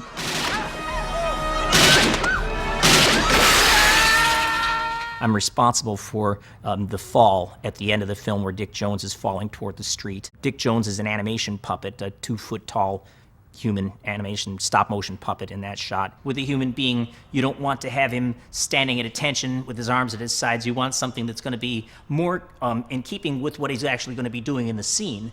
And in the case of Ronnie Cox falling, he was falling spread-eagled and kicking on the way down, so I had his arms out to the side, and a slight crouch on him is how the sculpture was done over the top of the armature with plasticine clay. And that finished clay sculpture, you'll make a plaster mold. The clay is thrown away, and the armature is taken back down to bare bones metal again. That empty armature is placed inside this mold that's been cleaned out and scrubbed, and those 2 halves are again put back together. The foam will be injected into the mold when the 2 halves are joined together with the armature inside of that. And that, in turn, is baked like a cake in an oven at 350 degrees for a number of hours until the moisture is evacuated from the foam rubber mixture, and the thing is allowed to cool down. You pull the 2 mold halves apart. You end up with a rubber puppet, a very nice soft foam rubber puppet that's a likeness from the clay sculpture that you did. And then it's up to you to clean that up, paint the thing, put in some eyeballs, and dress it up in the 3-piece suit. This is just a typical example of an old-fashioned stop-motion puppet. It's either hinge joints in some places or ball and socket joints. I'm just going to crank this open so you can get a look at typically what a ball joint looks like here for stop motion. Please put down your weapon. You have 20 seconds to comply. Since Robocop was effectively a man in a suit, Ed 209 could not be in any way a man in a suit. So that's one of the reasons we chose to offset the hips or do things that would be clearly impossible for a person to fit in that. That's why his hips are so far apart. It's one of the reasons that there's rails. The joints don't have a standard, knee joint. They've actually got a linear rail kind of a system that's, again, 1 step further away from a person in a suit. I felt that they knew so much more about it, and they came with the proposals. Then when they came with proposals, I could easily say, okay, but then do this, If we do it this way, then let's make this strange thing they had built, which is a gray area. Let's make that the eyes, the whole eyes. These are the eyes. There's hundreds of eyes. Basically, whatever it is, he can see through that, not by a little camera on the top of his head, For the inspiration for Ed 209, we drew upon a number of different areas, tried to draw something in the natural world. So killer whales were something that had a pretty menacing kind of a countenance. Everything's kind of an excuse. You know, there's a big air intake and it looks a lot like a mouth. And there's this big dome that you can't really see where the eyes are. The idea there was that this would be maybe like an anti-laser surface. This is kind of the maquette stage and really is pretty instrumental. The last round of design until you blow this thing up to full scale. This is like basically, it's blue foam, it's house insulation foam. You know, you take that, it's cheap and stuff. And you can mix with my favorite toothpicks and soda straws. You kind of build a little version of the robot that you can talk about. The leg, you know, upper leg would be here. It could pivot, and then also, in order to take a step, the guy could actually shoot his leg forward, and then kind of, as he's walking forward, to do this. So that was pretty critical. You could see through it. There were lots of moving parts. There was a big screw that would be responsible for moving the leg up and down, and then like on the back here, a little bit of a plate, the screw access. And we figured since we're gonna have a screw that's in there turning, we might as well put a detail on there. So I modeled the end of the screw to look like one of the axles you see on a railroad car. So as the guy's actually moving, you see these little things spinning. The full-scale Ed 209 was a design that Craig had come up with, working with Paul Verhoeven and myself, and trying to get something that Paul was happy with as a character, a nemesis for Robocop. The crew that we were building at this time, Pete Ronzani, Neil Breitbart, and Paolo Lucchesi, my girlfriend at the time, we pretty much built that thing together. And it was hell, but it was one of those experiences you come through, and at the end of the day, it's something we always remember. Later on, we became married, and so I guess it didn't really split us apart. All the forms were built up out of wood. You know, we used a lot of plywood, masonite, and just fur, and actually kind of built up patterns and stuff bit by bit. We used a lot of plastic forming techniques and fiberglass techniques. And seeing how it was basically the middle of summer in San Rafael, we were pretty much in hell, up to our ears in fiberglass, and wearing these suits, because you have to wear these protective suits and respirators and everything else while it's just blistering hot. It's a pretty tough portion there. One of the keys with movie props is they've got to be pretty flexible. You have to be able to put this thing together and take it apart in relatively short order. And actually, that's one of the things I'm pretty proud about, was the model was held together with bungee cords, snaps, and different techniques. So basically, two people could take the thing apart. We were pretty much left alone. In fact, for the full-scale prop, you know, I don't think Paul saw it at all until it was delivered, you know, in Dallas. That was pretty cool. I felt pretty trusted. Phil Tippett would check in on us on a periodic basis, come over and see what we're doing, and just kind of roll his eyes at the mess we were making and stuff. You know, our hearts were in it so much that, you know, compensation even wasn't necessarily important. Just, you know, contributing to this whole kind of process was really the motivation. The full-scale prop was essentially just that, a prop. You know, it was capable of being posed. The head could be swiveled, you know, from side to side. The arms were able to be pivoted. We could rotate them down or rotate them up. But it was really the kind of thing that had limited, very, very limited motion. Because of the size of the big guy, his head was so big that even though we made this pretty reinforced fiberglass mold, it still sagged a little bit. So when you see the big one compared to the miniature version is built exactly off the pattern for the big one. But when we molded the big one, it squished just a little bit. So the big guy's head's just a little bit fatter than the miniature version. And actually, it's one of those things that always bugged me when I saw it in the film, because I recognized they were a little different. But what are you going to do? Phil Tippett is the man on Robocop who actually animated the stop-motion puppets for Ed 209. This is the stop-motion miniature of the Ed 209 puppet that has an articulated stop-motion skeleton or armature in it. And this is actually part of it's actually visible here. And you can see this lead screw mechanism that was part of the design that Craig Hayes had come up with. Then they've made a number of miniature puppets that were articulated and had little skeletons inside of them of metal so you could pose them, and then this was done through stop motion animation. Every little aspect of this particular character has got an armatured jointed part that allows, and shooting one frame of film can, depending upon the complexity of the shot, take, you know, anywhere from 10 minutes to, you know, an hour and a half, you know, adjusting everything properly for one frame of film. You get your camera, you take one frame, stop the camera, you go onto the little stage, move the arm infinitesimal inch, go back behind the camera, shoot another frame, one frame at a time. Most of the work for Ed 209 was stop motion animation, with the exception of the staircase scene, and in particular when he falls down the staircase. The staircase that Ed 209 fell down was a 4-foot square miniature built of plywood and brass and, the usual kind of model building materials, reinforced so that when the guy fell down the stairs it didn't shake the set too much. Phil did all of the kind of masterminding of exactly how we were going to do that, what angle the set would be at to get the best roll and everything. And then we rigged up the puppet with the pin in his foot, and when we said go, camera was rolling at speed, we'd pull the pin and the robot would tumble down the stairs and off the edge of the set. I was the one catching the robot because I was the one who had to fix it up for the next take, so I wanted to make sure as little stuff broke, So I'd be down there trying to make sure the little thing didn't hit the ground and break off an important part, and then I'd have more work to do.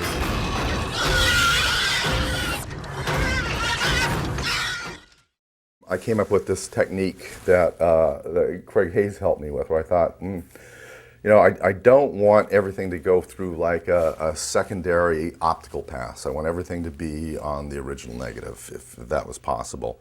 For Ed 209's, machine guns, we rigged up photographic flashes. And then while I was animating the Ed 209, you animate one frame at a time, one frame at a time, one frame at a time, getting ready to cock his guns or whatever. I took some Minolta flashes apart and rigged up a system where we could put the actual flash tube into the tip of the barrel of Ed 209's gun. And backwind the camera one frame and turn all the lights off on the set.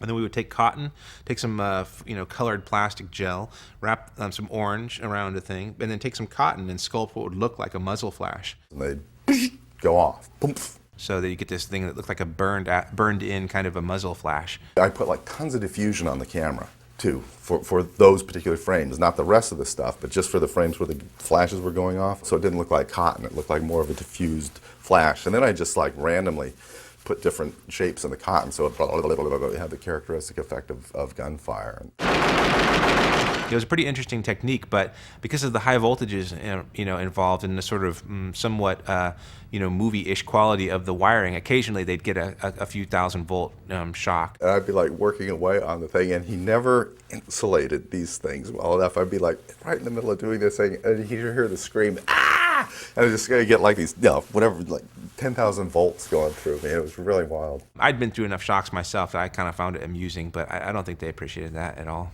Everything's very clear when you get electrocuted.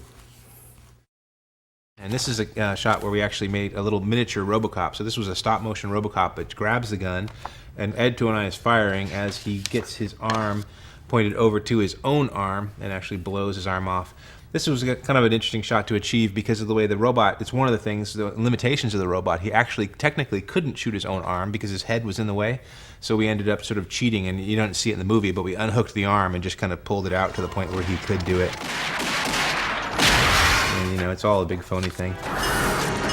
So this shot of him launching his missiles, he had this giant blown off arm, which was a practical part that built out in San Francisco, and had to fly it out to Dallas. And I remember as Phil and I were going out there, I had this big giant blown off robot arm wrapped in some paper and stuff, and they asked me what it was at the airport. And I didn't want to say it was a big giant blown off robot arm, so I said it was a planter, and they said, okay, just put it in there. It's hard to imagine these days, getting a giant blown off arm, through any kind of airport security, but back then it was like whatever.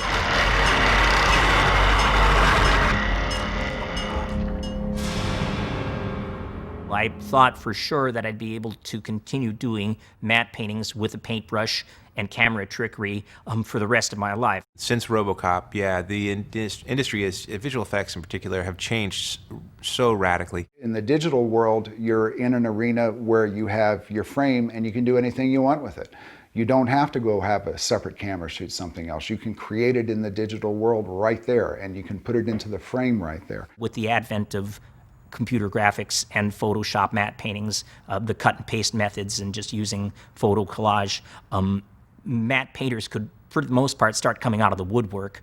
People that couldn't create a realistic painting with their hands and with a paintbrush were suddenly, there's just like tons of matte painting artists now. There's a completely different kind of realm of equipment that's necessary, and the accessibility, of course. These days, visual effects are done in a variety of ways. You can create something completely from scratch in the computer, build 3D models and light them and so forth, and do that all entirely in the machine. You can go to a store and you could buy the software, the hardware, most of the stuff that you would need to actually do visual effects. I don't know if there was if there really is a a need for doing stop motion anymore. Stop motion animation is still around, but certainly in a far diminished capacity. In regards to doing visual effects work, I think it's it's been replaced by computer graphics pretty much. I found that by the late 1990s, by 1997, that early in that year, that for the most part, any phone call that I got requesting a matte painting shot, they wanted to know for sure that I was doing it with computer graphics. It's a completely different world. That's the way of Hollywood and the film industry. The technology only reflects, what's current, and it's constantly being replaced. You can watch the film nowadays, and the shots do hold up. One of the biggest compliments for me on the whole project was when my friends who really didn't understand what we did would come over, walk up to this thing and kick it, and it was hollow. They'd be shocked, they thought it was a 4-ton giant robot that we had built. They're actually artists who happen to be working with very sophisticated special effects.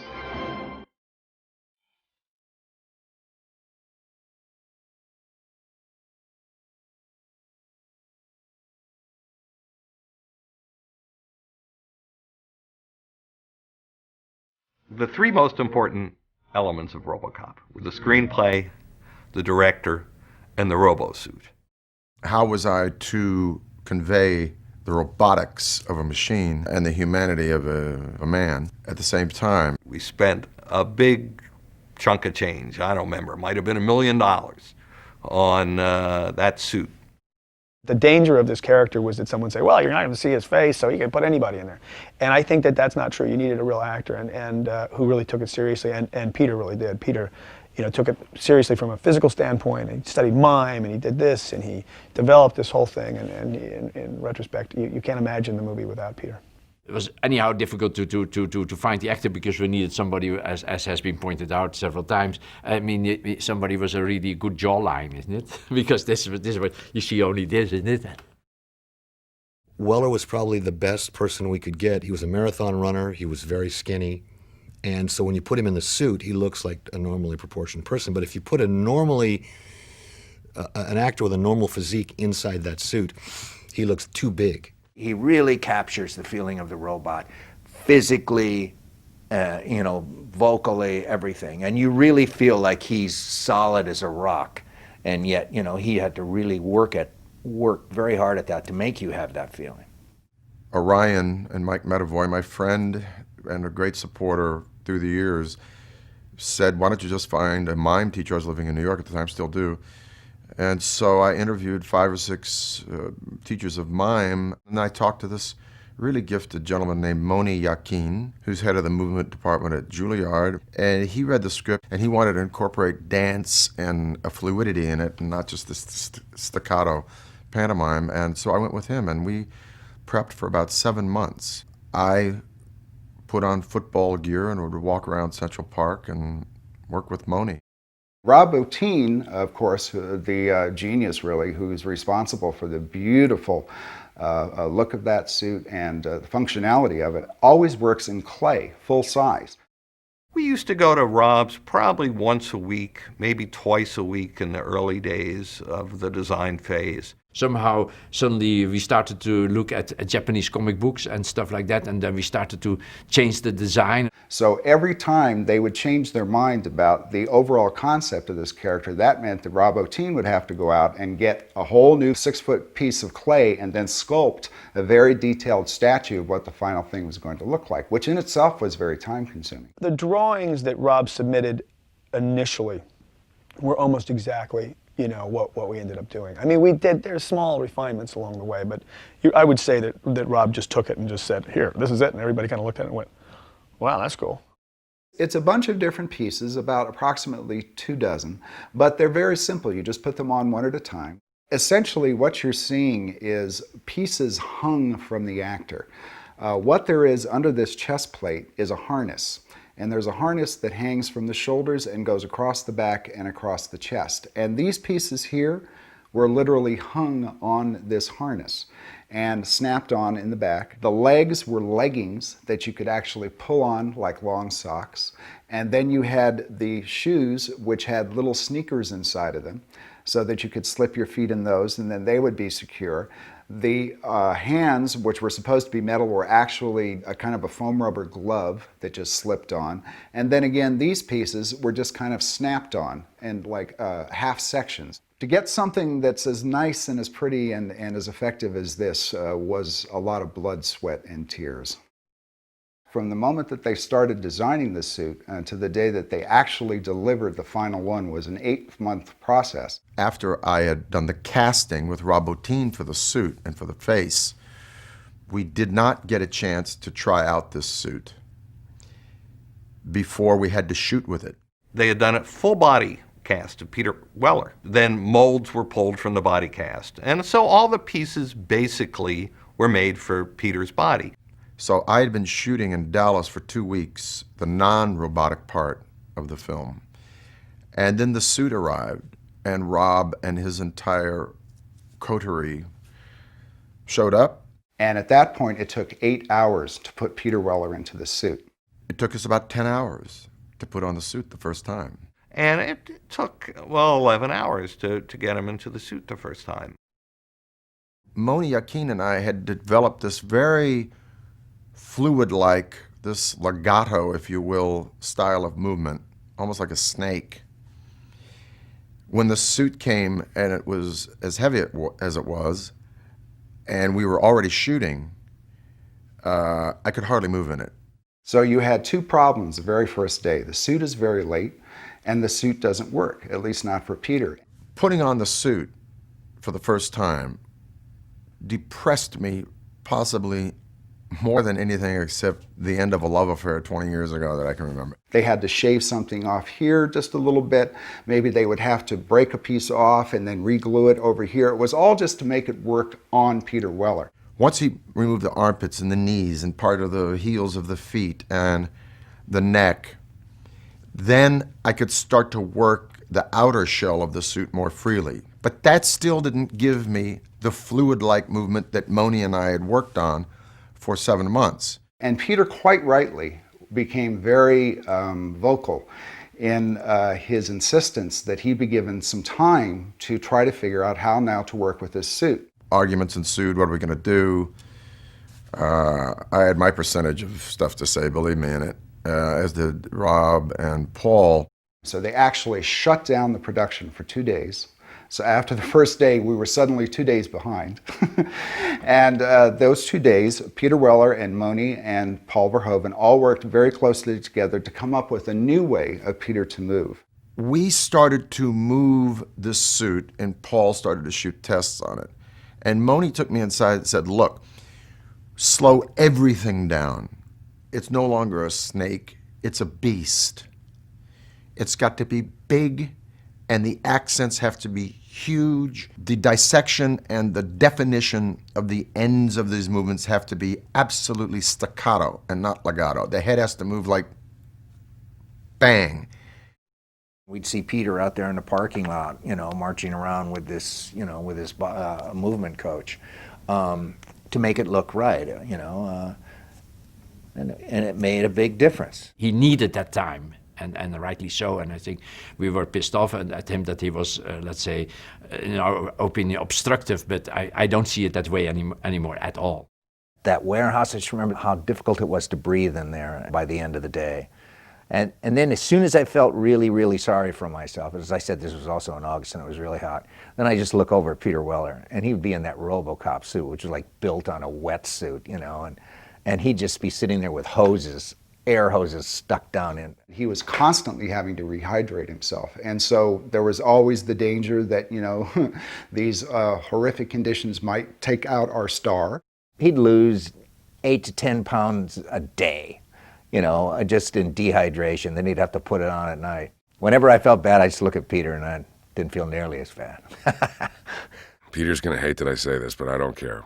All the cast and crew got memoranda saying, on the set, don't refer to Peter as Peter or Mr. Weller. Don't call him by anything other than Murphy or Robo, depending on who he's playing that day. And I'd known Peter for 10 years prior, so I was like, are you kidding me? You joking? So we used to tease him. You know, he'd be sitting there in the suit in between takes, and I said, Pete, what's happening, man? What's going on? and he'd ignore me. I said, Pete, I'm talking to you. I said, Peter, I'm talking to you. I know no one named Peter. He would actually try to say that. I said, oh, come on. And then, by the way, is that the voice you're using, really? Is that how you're going to do it? Okay. In the beginning, he was so mad at actor that he didn't want me to call him Peter, but I had to talk to address him like Robocop. But I couldn't. I thought it was so silly. I just couldn't do it, you know. I said, I'm mad at actor or not, I can't do it. I can't do it. He dropped that after a couple of weeks, but it was pretty funny. The suit was ready when it was ready. And Paul became accustomed to that he couldn't rush these guys, because the second that we'd cut, immediately, like a team of Ferrari mechanics, these guys would go to work on me. They designed this fake car built on a platform, and when they finally got the prototype there, they were very surprised to find that Peter Weller in the suit wouldn't fit in the car.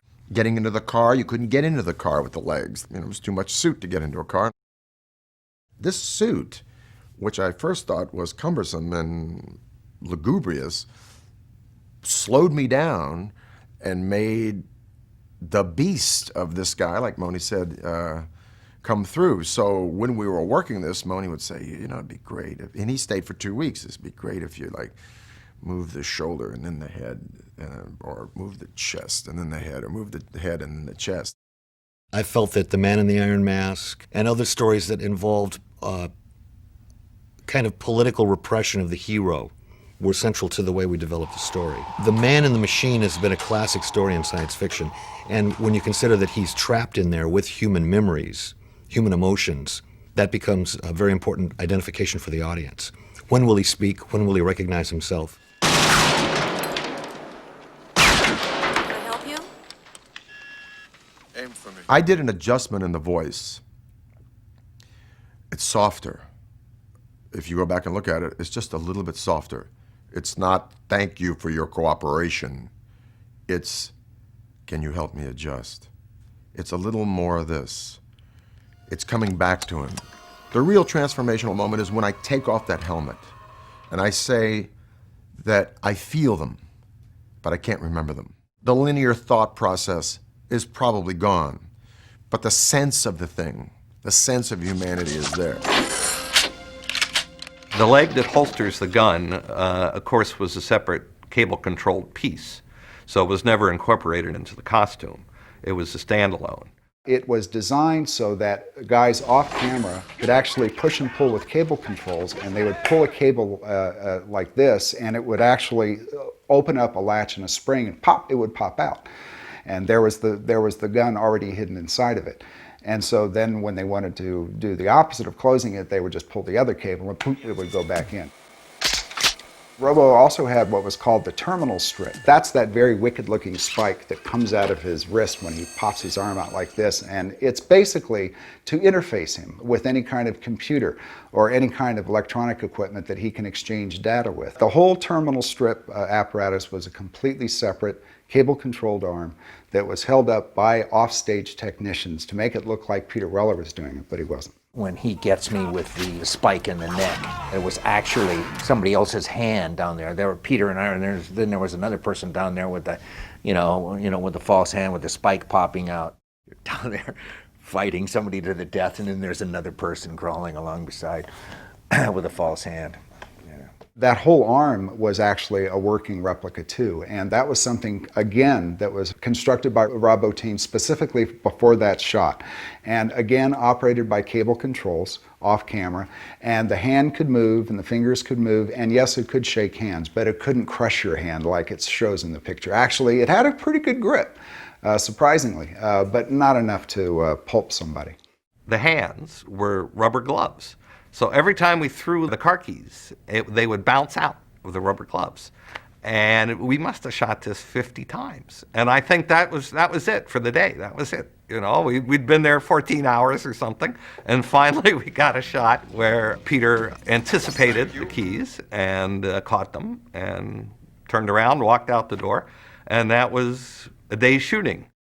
The heaviest part of the entire suit was the helmet, because the helmet was made out of fiberglass and basically neoprene, which is a oxygen-impregnated rubber that is used in wetsuits for diving. And that's what a lot of the blacks were too. It was like neoprene. It's like a very thin rubber that you can cut and scissor.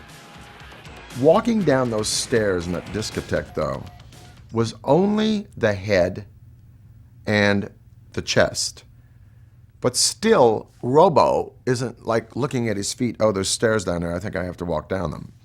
Robo is a computer-driven machine. He knows where the next step is. So I had to walk down these steps with all of that smoke and that music pounding, and Joseph Acano following me or leading me with a camera, and not look at the steps. And the steps were only about 8 inches in depth. And that was hairy, because if I took a tumble on that, there could have been broken necks and everything else. And I did that 3 times. Leon Nash was in the discotheque enjoying himself, as only Leon can. He wasn't expecting this Robo character to come into the discotheque and pick him up and arrest him. And of course, then he did the most stupid thing in the world. He tried to kick him in the groin. And that doesn't work for Robocop. I'm not exactly sure what that area is composed of. And I never saw it that closely, but it was hard on the foot. Seeing his eyes and not seeing his eyes was a big debate between all of us. So the gunshot, when we see an eye, is a very important step towards stripping away the mask of the character. Rob Bottin and Paul Verhoeven and Ed Newmar had all come up with the concept that there would be such a potential for psychological disruption, even if you would supposedly wipe someone's memories and emotions, they still might have some kind of residual humanity where if they looked at themselves as a complete robot with no relation to their past organic form, they'd completely freak out and have a psychotic breakdown. So the idea was that surgeons had literally skinned off Alex Murphy's face and then placed it on the cyborg. So it's not like they transplanted his head, they just took his face off and laid it on the cyborg, and that was to give him his own little sense of identity. Basically, there was a shell, a plastic shell that fit on the back of Peter Weller's head that looked like the back of the Robocop head. And then there was a separate breakaway piece that was done specifically for the moment when he pulls his helmet off. Underneath, they had put a bald cap on Peter so that his hair was gone, and then they had extended out these little foam pieces to the edges of his face so it looks like they were literally stapled or layered onto the metal. Stéphane Dupuis, this gifted human being who applied that face, that was a 6.5 hour sit for me, 6.5 hours for one piece of prosthesis. Stéphane would take 3.5 hours to put it on, he would take a break. I do Zen meditation, so I'd meditate in this chair. But the 27 days or the 21 days that we did that face, after the break, Stéphane would come back and then he would do the makeup. In those days, after 6.5 hours, I would shoot for 5 or 6 hours because that's all that face would tolerate before the rubber would start to come off. I would be going to work at 2:30 in the morning sometimes, while the crew would be coming in from partying because they know they would have a late call.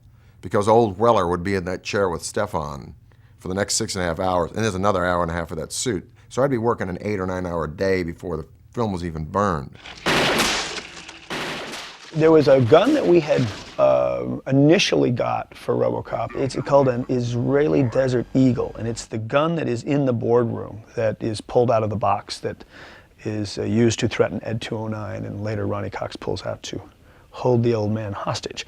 That gun, which is was a kind of a new gun at the time and had an interesting look, and is really a big gun. When you put it in Robocop's hand, it looked like a cat pistol. This is a Beretta 93R, an actual firearm made by the Beretta company in the mid-'80s that was modified by the weapons master, the person who was in charge of all the armory on Robocop, and that was a Texan named Randy Moore. It was an unusual gun because it was developed as an anti-terrorist gun back when terrorists weren't what they are now, and it could fire multiple shots. There's a little switch on the side of a real Beretta that allows you to flick it up, and then when you squeeze the trigger, you're not just shooting one shot, you're shooting 3 at the same time. It was an automatic pistol, and it was big, and so we sat down one afternoon and we designed some stuff to go on it to make it look even bigger and meatier. And I remember saying, well, the front of it should look like a sarcophagus because it's death. And you know, one thing led to another, and there it was. And he made it, and 2 days later, he came up to my hotel room, and he said, "You want to see it?" And I said, "Yeah." And he said, "Okay, well, let's go in the bathroom, and we'll fire it off." And, you know, we'll close the door. And now, if you did this now, they'd arrest you, put you under the jail. But so we go in the bathroom, we close the door, and he fires this thing off, and it's as big as, it puts powder everywhere in the room. The mirror is covered with gunpowder, and it sets off the smoke alarm on the other side of the wall, and it was astounding. He extended the barrel out here, put these nice flanges on the side, and then also drilled holes on the side so that when the gun fired, you would not only get a tongue of flame from the barrel, but also from each side, so it would look really cool and spectacular and intimidating on film. Well, I grew up in West Texas, and I grew up around guns. And when I was a high school kid, I was a fast drawer. I could twirl the 9mm as Murphy. But this gun came along. This gun is a very special gun. It was an automatic weapon. It was a fully automatic 9mm weapon designed by Beretta, as I recall. And the feds had to okay the entrance of this gun in the United States, and you know, it was a machine gun. Twirling it was another matter altogether, although it was perfectly balanced. It's like trying to twirl half of a baseball bat. I got to twirling it, and it worked. And so I just used my own West Texas expertise to sort of heighten that. You know, it's an integral part of the old Robo personality, man, you know, to twirl that gun into a holster like a cowboy. I've done some movies I'm not so proud of. I've done some movies that I'm proud of parts of. And I've done maybe 5 or 6 movies that I'm really proud of, and Robocop is definitely one of them. There's a scene in the nightclub when one of the bad guys is arrested by Robocop to activate the people, because they had to dance a little bit in a kind of a punky way, you know. So I was dancing with them just to get them in the mood. And then at the end of the shot, basically, Joost for fun, basically, when he was after shooting them dancing, he makes just a shift with the camera to the side. But I'm doing like this. To my big amazement, when I saw the editing, I saw myself there. I said, "What are you doing with this?" He said, "Well, it works very well. You needed something a little bit extra there. That was you."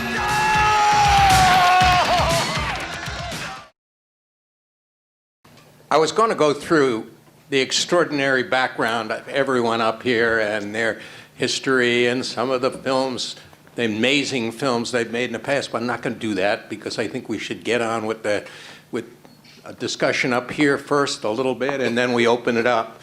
And I'd like to start discussion with Paul Verhoeven, an amazing feat. I've seen all of your movies before this and then after this as well. What brought you to this strange, unusual combination of satire and violence and social commentary and what have you? I want to talk a little bit about the origins and what brought you to the film. Well, my wife.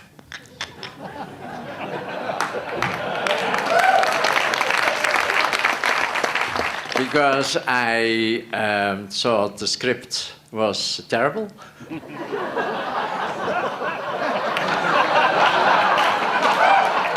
Listen, I was living in Europe, you know. That's a different situation. So this for me was like difficult to understand, let's put it that way.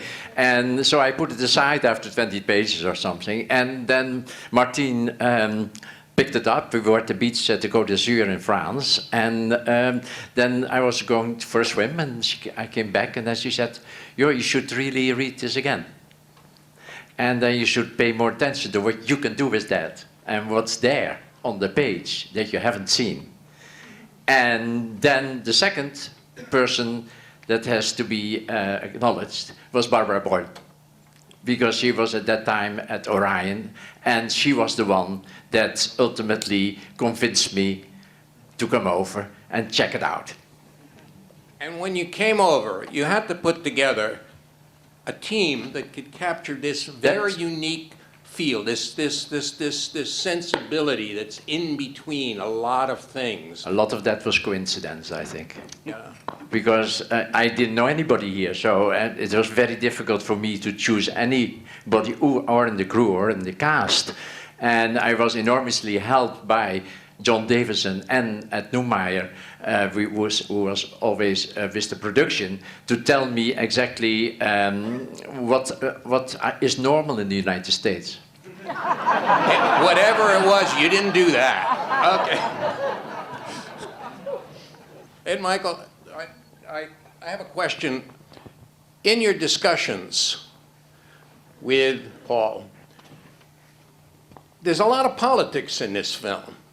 I know from our past, having worked this room in the past with both of you guys, that you had a left critical perspective, yet this is a movie that's come out and has been often criticized from the left in various ways, and a lot of people on the right have adopted. What'd you talk about with Paul about the politics of the film, and what do you think about it right now, both of you? Well, I didn't know anything about the politics, so I just followed what was in the script, really. I had no idea, really, sometimes what it was about, really. Well, I do think that Ed and I were both aware that even then corporations were being treated like people, unfortunately. And Ed actually had a job prior to the writing of it at the Black Tower at Universal, and so his sense of what a boardroom was really, I think he had fantasies about killing all those people. But personally, I protested the Vietnam War, and I feel that American capitalism is pretty much an out of control thing, and we sort of brought that to the script, in an unbridled fashion. Ed, you're leaving me with that.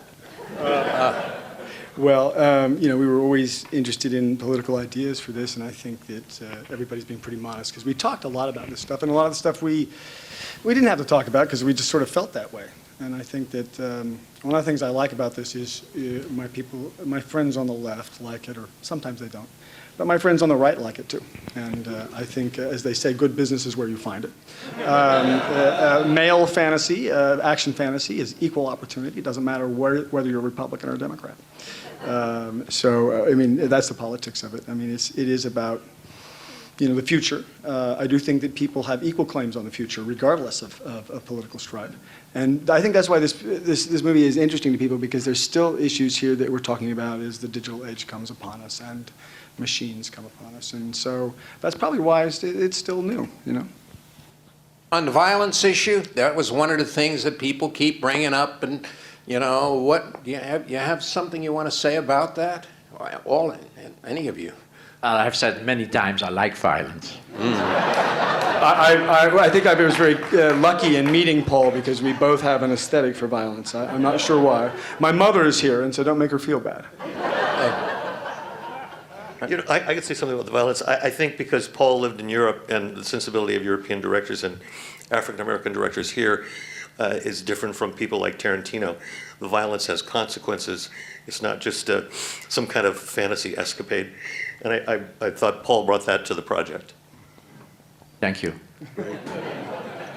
Bill Tippett, you really are a legend. And if you live long enough, right? I didn't know what to call you, whether it's an animator or a special effects supervisor, but what you are is very clearly a storyteller. And for this film, the costume, the whole mechanisms that were created are characters in their own right and so integral. You want to talk a little bit about the conception of the as it were, effects and the animation? Well, yeah, I didn't do all the effects. I mean, Pete Coran did a lot of the RoboVision stuff, and Rocco Joffrey did all the matte paintings, great matte paintings. So I primarily handled the Ed 209 sequences on the show. And, those were all done with conventional stop motion animation. And, it was all, I wouldn't characterize myself as whatever it is you said, but, it's in the context that I usually work, and I've enjoyed working with Paul. I kind of see myself more as like a choreographer working with the director and working out how the kinesthetic beats of things and the ideas for what these, characters are. And once we're on the same page, then it's pretty easy to do. And Paul and I always felt, we kind of spoke the same language, and I like violence. So, at a certain point when you're on the same wavelength, there's a telepathic thing that's happening, Yeah, I mean, on a very astoundingly low-budget movie, at least from what It was ridiculous. Yeah, what I've read, the Robocop uniform was pretty expensive and pretty crucial and pretty central. You want to talk a little bit about conceiving it? Well, it was, let me just start here and someone else should jump in, but it was the essential gag of the picture, I think. I mean, everything else had to work, but if Peter and the costume didn't work, I don't think we would have had a movie. Rob Bottin is not here tonight. Rob Bottin is the genius who designed the suit.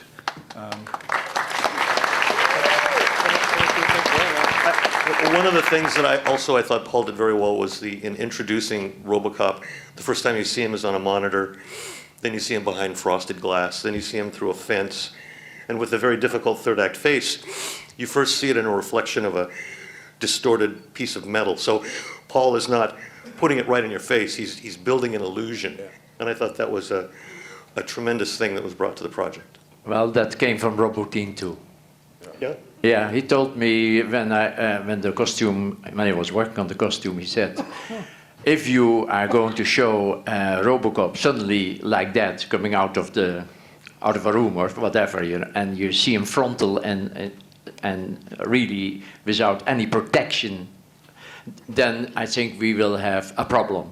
And he said to me, you should introduce him step by step. You should introduce a part of him so that the audience gets accustomed to what they're going to see and that they will not be laughing. And so that was the reason that it was done that way, but I have to really acknowledge that the idea came from Rob Bottin. All right. Peter Weller, you had to wear it. You had to be inside it. You also had another challenge. Yeah, thank God I don't have to now. Well, you had a challenge because your role involved being very human and very mechanical, that you had to be convincing on both accounts. Do you want to talk a little bit about approaching that role? What did you do to prepare? Well, first I got to also, like with Paul, acknowledge and Mike, the gifted applicator of that makeup, Stéphane Dupuis. I don't know if you know Stéphane Dupuis, but he's just... and that third act head, the seams of that prosthetic are on camera. And it's rarely ever been done like that. Usually the seams of prosthetics on the face are tucked behind the ears.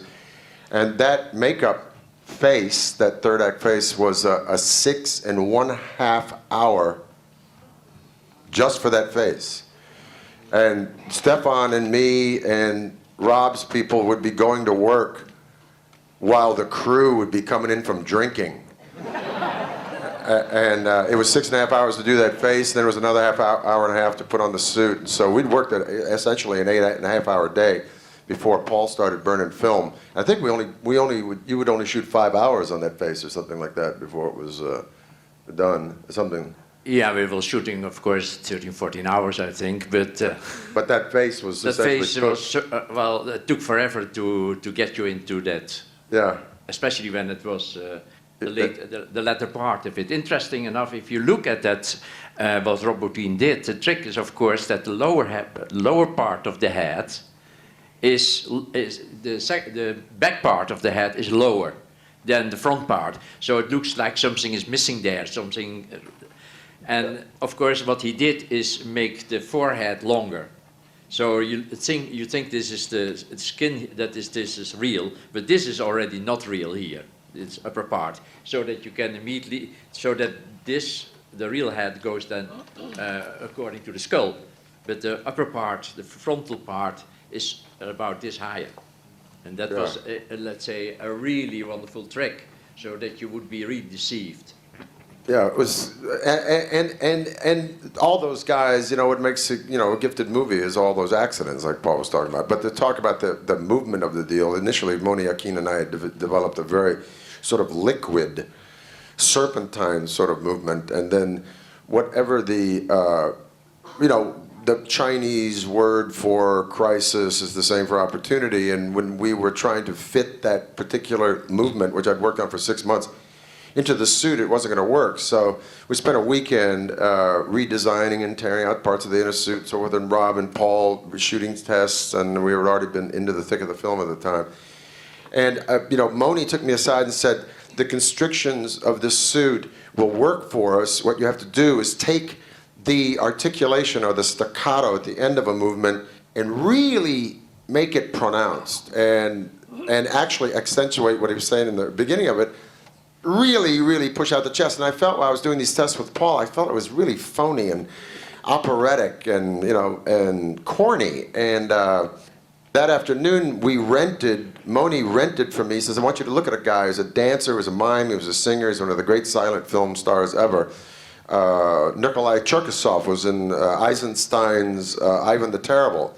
And I went back to the hotel and started watching this with Moni, and, you know, it's essentially, although it's stylized, it's a fairly naturalistically shot film, but you see Cherkasov at the beginning of it, you know, he looks like Dracula. He turns into the camera with this massive sort of operatic stare, and everything he does is heightened, and it looks crazy for about 5 minutes, but 20 minutes into it, you completely are riveted by how gargantuan-like these articulations of his body are. So I watched that all week. I watched that while I was shooting the first week of the suit with Paul, and that's essentially what I started to work on. And I just want to say that when I'm watching this film sometimes in the past, I haven't watched it in about 10 years, I watched it in Dallas about a month ago with Paul, with Ed and Michael in Dallas with the Dallas crew.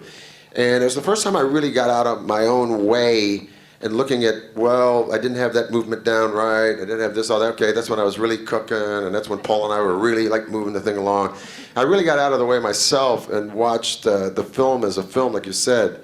I just have to say this, the thing I think that makes this film non-ephemeral and maybe anthropological, maybe you can watch it in 200 years and see what the 20th century, you know, technology was about, and privatization, and social history, and what would have happened if apartheid. You know, the whole film starts with the thing about apartheid.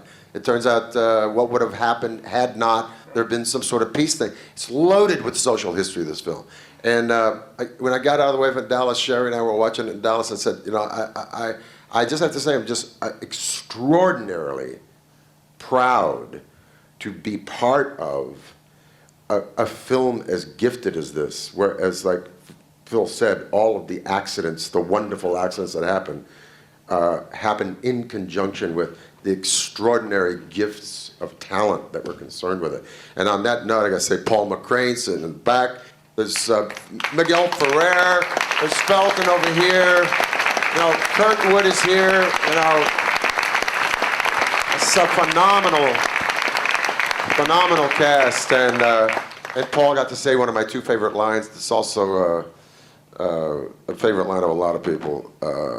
I like it. I like it. There you go, Paul. Hey, Nancy, you're the only girl in this movie in a weird way. I mean, you know, it's a real masculine thing, and Well, there is Mrs. Murphy. Well, that's true. You're the only girl with a gun. What is it like to be the girl in the action movie? I mean, what does that mean for you at all? Do you get women coming up to you and asking you about that? No, not really. I just want to say, unlike Paul, I thought it was a great script. Oh, okay. And, you know, that for me He thought it was okay, too. I mean, wanting to work with Paul, I had seen Soldier of Orange, which I loved.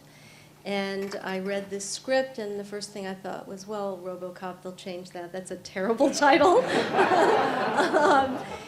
But I sat down to read a few pages of it and just whipped through the script, and in that moment I thought, I have to be in this movie.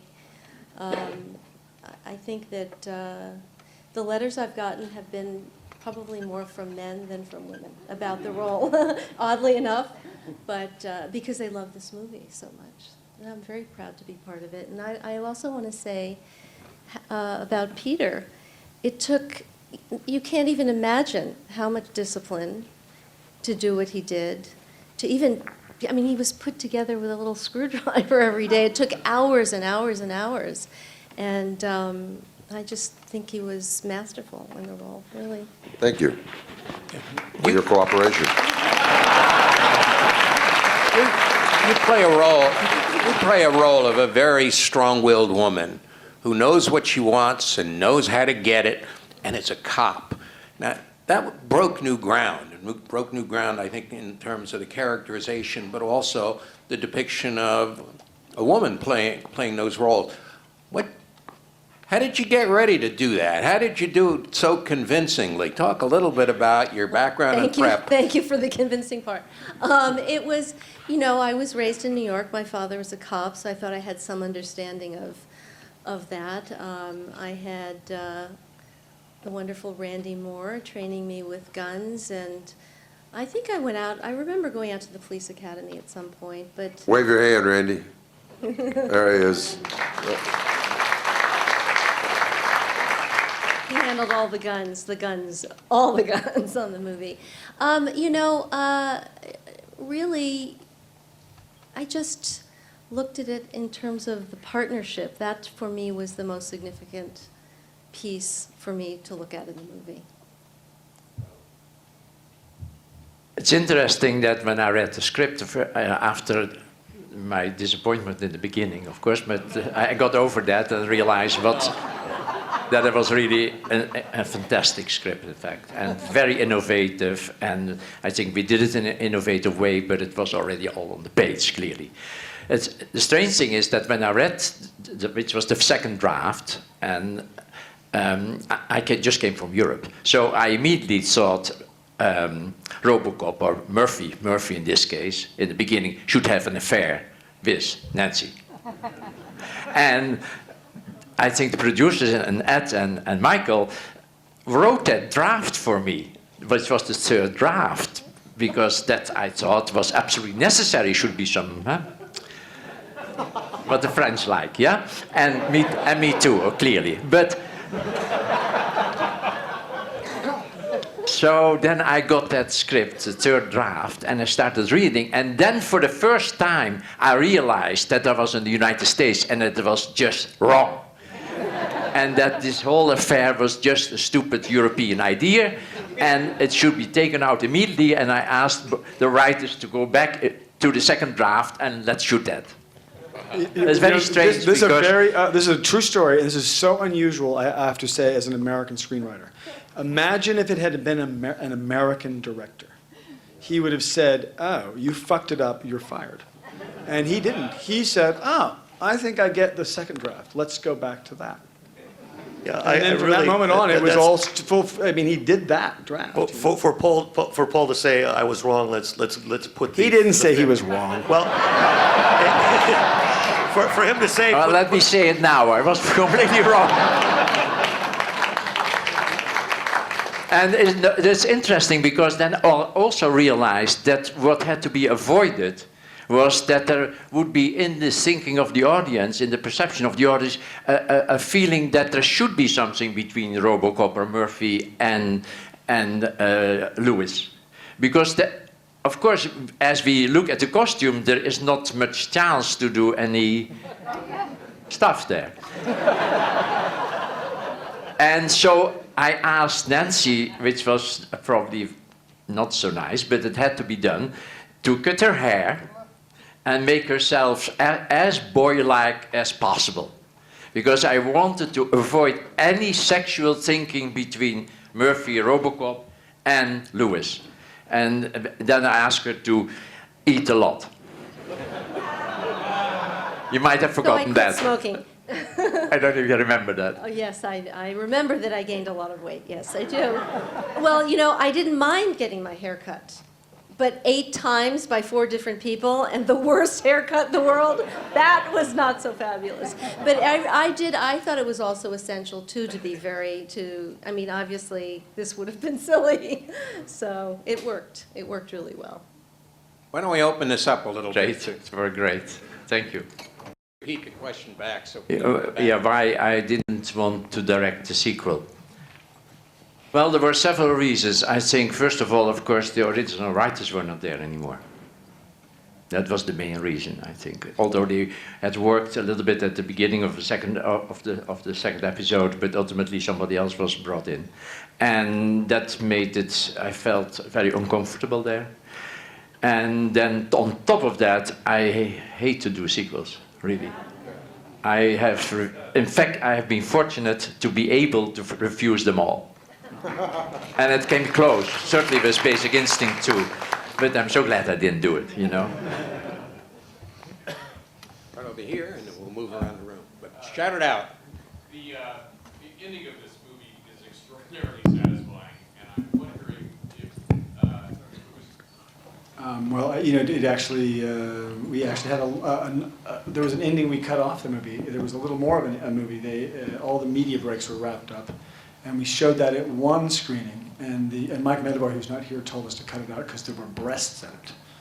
He said the tits are out, and they were. No, the movie that was pretty much the script as it was. I think it went to the natural ending.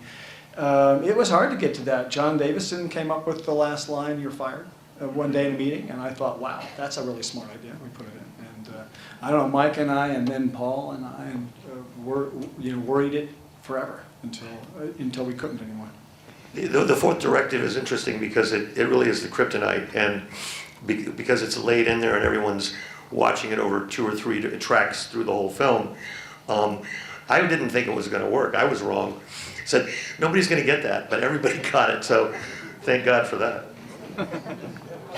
Right back here. one thing that is most indelible about it to me, even when the concept of sound editing is brought up and sound design, is this film. You just feel it in your gut. Every movement of Robocop, every industrial hum in the background. I'm just wondering how much of that was apart from the beginning, from the script, from... It was all in the script. Oh, come on. That was Steve Flick. Steve Flick won an Academy Award and should have, I believe, for this movie.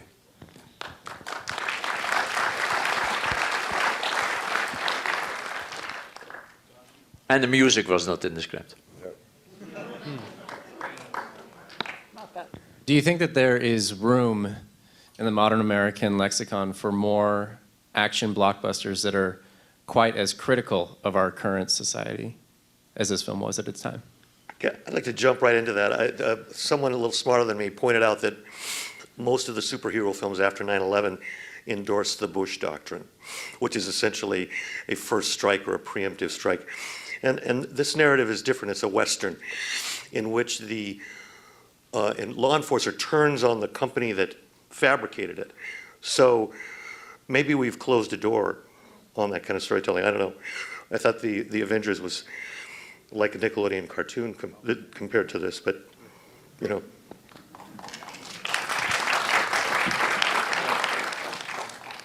This question is for the writers. If Ryan had decided to go with you guys for the sequel, was there any specific area you wanted to explore with Robocop, or where you'd want to take him? Ed had the greatest idea for the sequel that he told me, or it was. I think was it you were telling me that they wanted maybe to be a black Robocop at one point, and Ed had the great idea to call it Robocop, and he's not working on it anymore.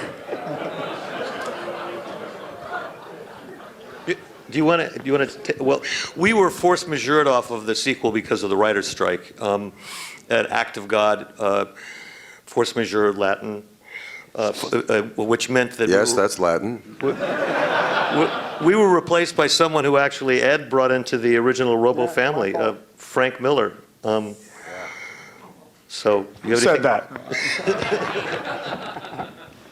You want to say any more about that, Ed? About that? Frank Miller? We actually wrote a first draft of Robocop 2 before the strike happened, and essentially he's in this fight with some bad guys, and somebody pulls out an RPG and hits him in the chest with it, and we have a title card 25 years later, and we go down into a sub-basement, and we find him in suspended animation like Han Solo at the end of the second Star Wars film. And we didn't get much further than that. We were working for Oliver Stone, and I think the villain became Oliver Stone. There were sex bots. Well, one of our jokes was come down to the Derrick and pump some sex bots. The Derrick was a bar in old Detroit. So we tried to keep the tradition going. I had read that there was a possibility of making Lewis, a cyborg as well, and I was wondering, Nancy, were you looking forward to that opportunity to... Not even a little bit, no. I could never do what he did. Actually, there was a funny story about that because I ran into Nancy when we were writing this stupid idea about 25 years ahead, and I said, hey, we're going to put you in the movie and we're going to age you. And she said, I'm not going to be in that movie.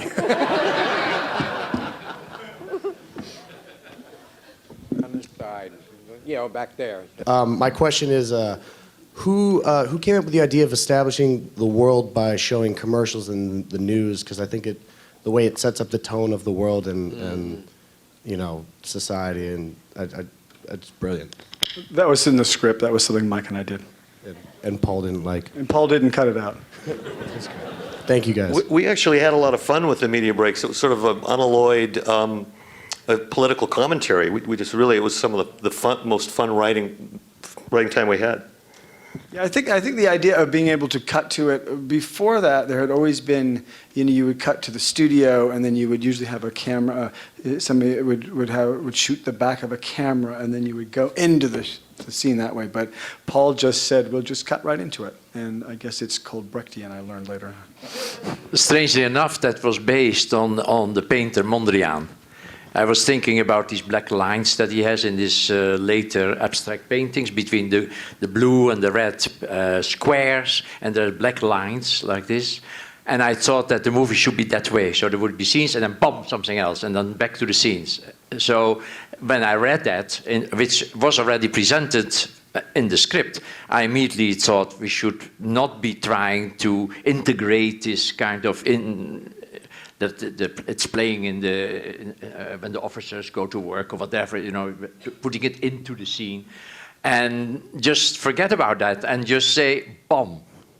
And I think that still was very audacious of the writers to present it that way, and I'm glad I followed their cue and did it that way. Actually, Paul came up with the heart commercial. So the heart commercial, We Care, Mr. Verhoeven. Yeah, but the question of trivializing the media, trivializing the news, taking serious events and putting a spin on them that's entertaining, that's a very contemporary theme. At the time when you did this, I think you were kind of way out there. Well, actually, if you look, I didn't know this until after the movie because I watched Soldier of Orange after I saw this movie. But if you look at the newsreel footage in Soldier of Orange, Paul's already well aware of playing around with media. So we were lucky to get him.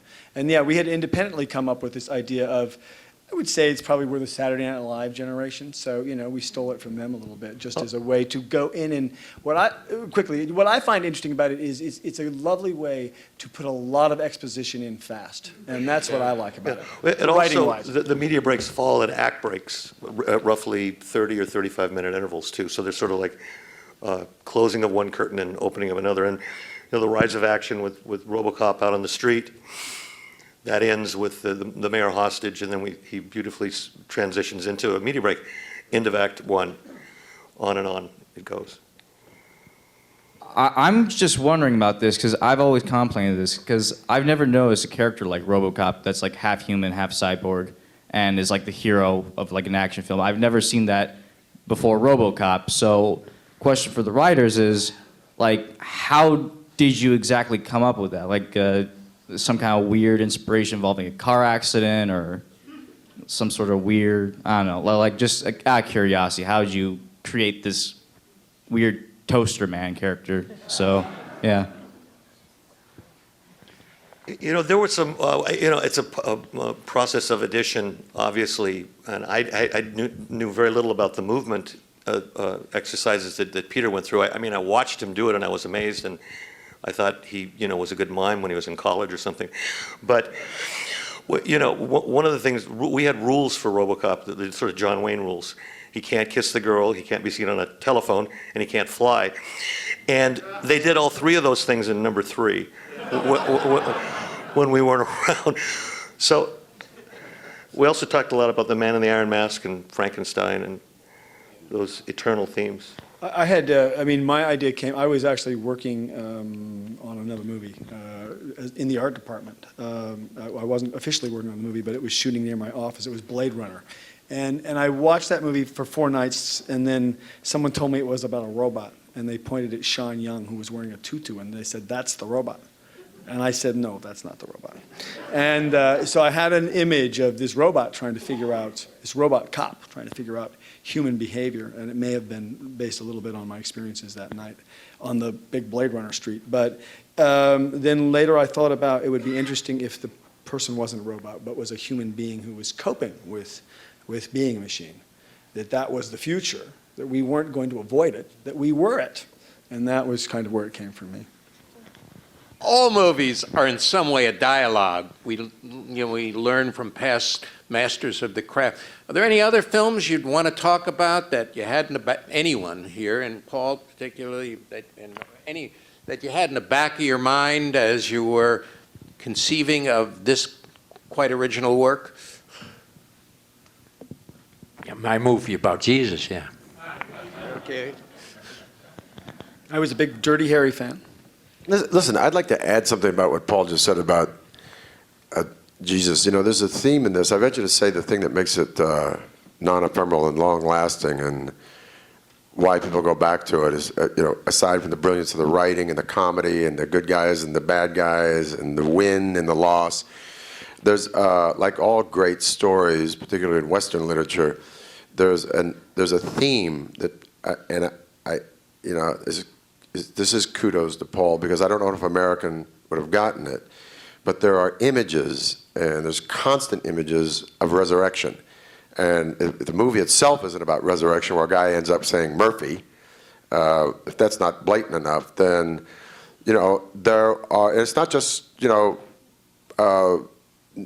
gospel resurrection, but resurrection's a topos that comes from Egypt. It's Persian. It's Pharisaic, Jewish, and it comes from the golem, Frankenstein, whatever. But the great films always, and the great stories always, are someone who's taken back from death and been reborn.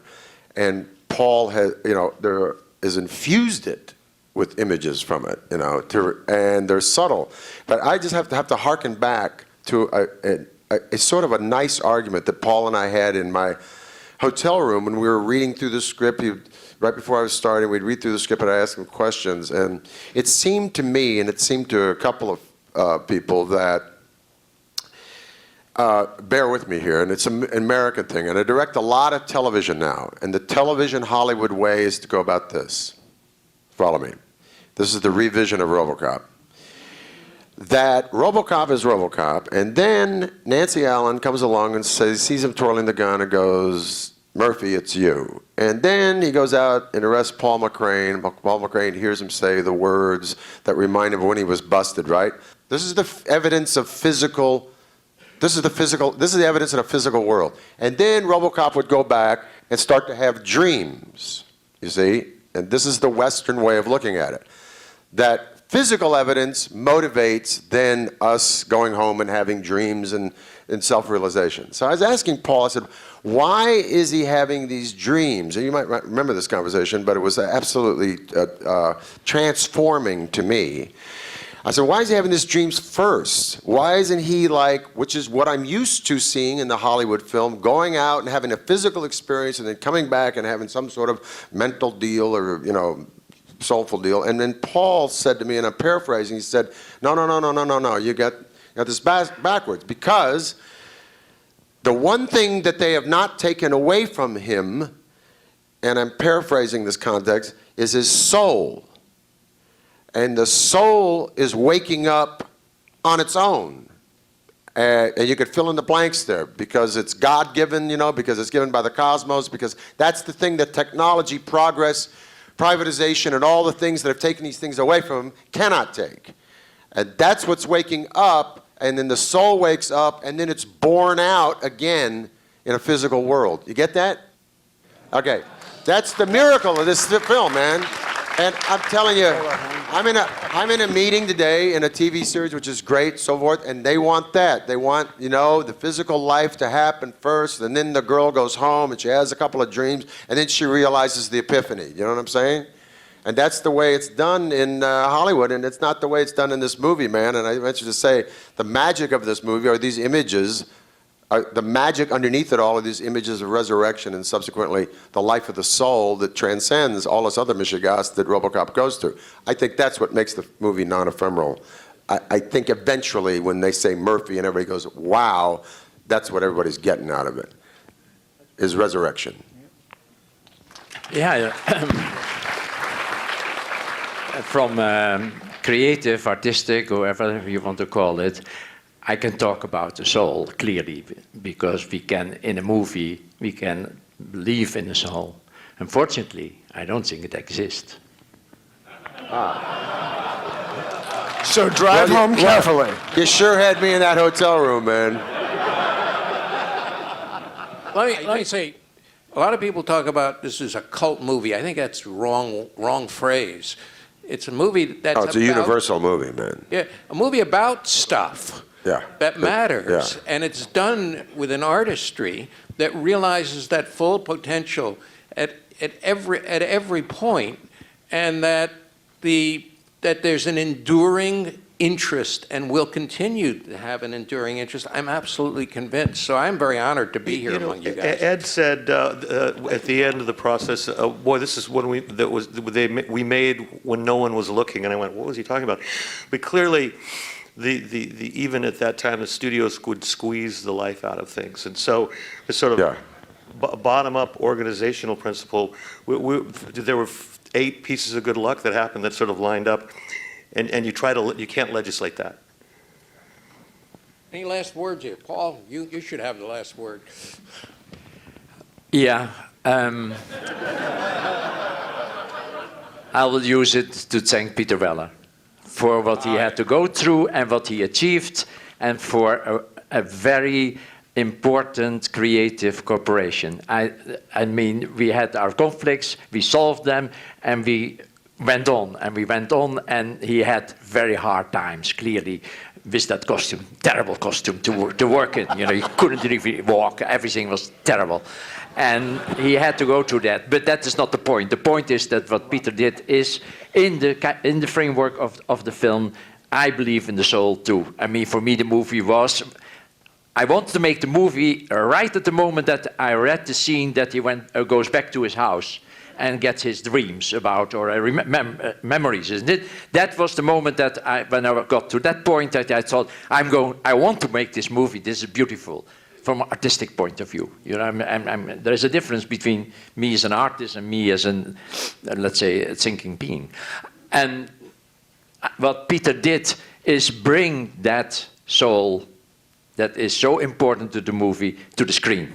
And he did that in the most, let's say, normal way, without pushing ever, always keeping, let's say, a very cool approach to that, which I love in any art, that it is not on your nose, but it is really a little bit at a certain distance. And Peter did that in the most beautiful way, and I love you very much, Peter. I love you, Paul.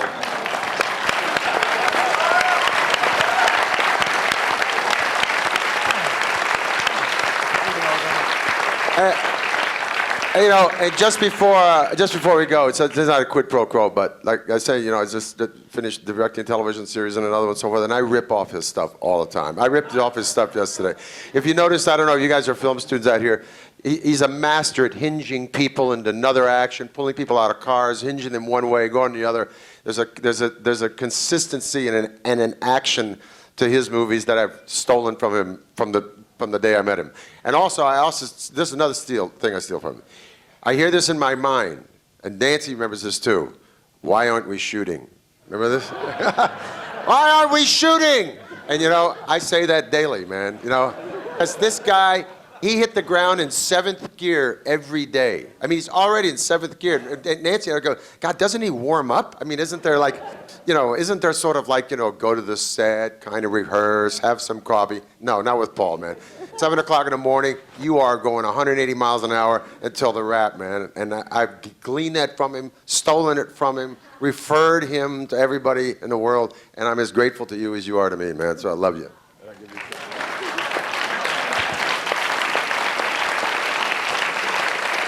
You know, people talk about the fact that really, really great movies are written 4 times. They're written in the initial script, they're rewritten in the production, they're rewritten in the editing, and finally they're rewritten by the audience. who bring their own experience and values. The fact that we have an audience here, both the creative people involved in this project, but also a lot of other people, including young people who have seen this film multiple times, suggests it will keep being rewritten again and again into the future. Thank you. Thank you.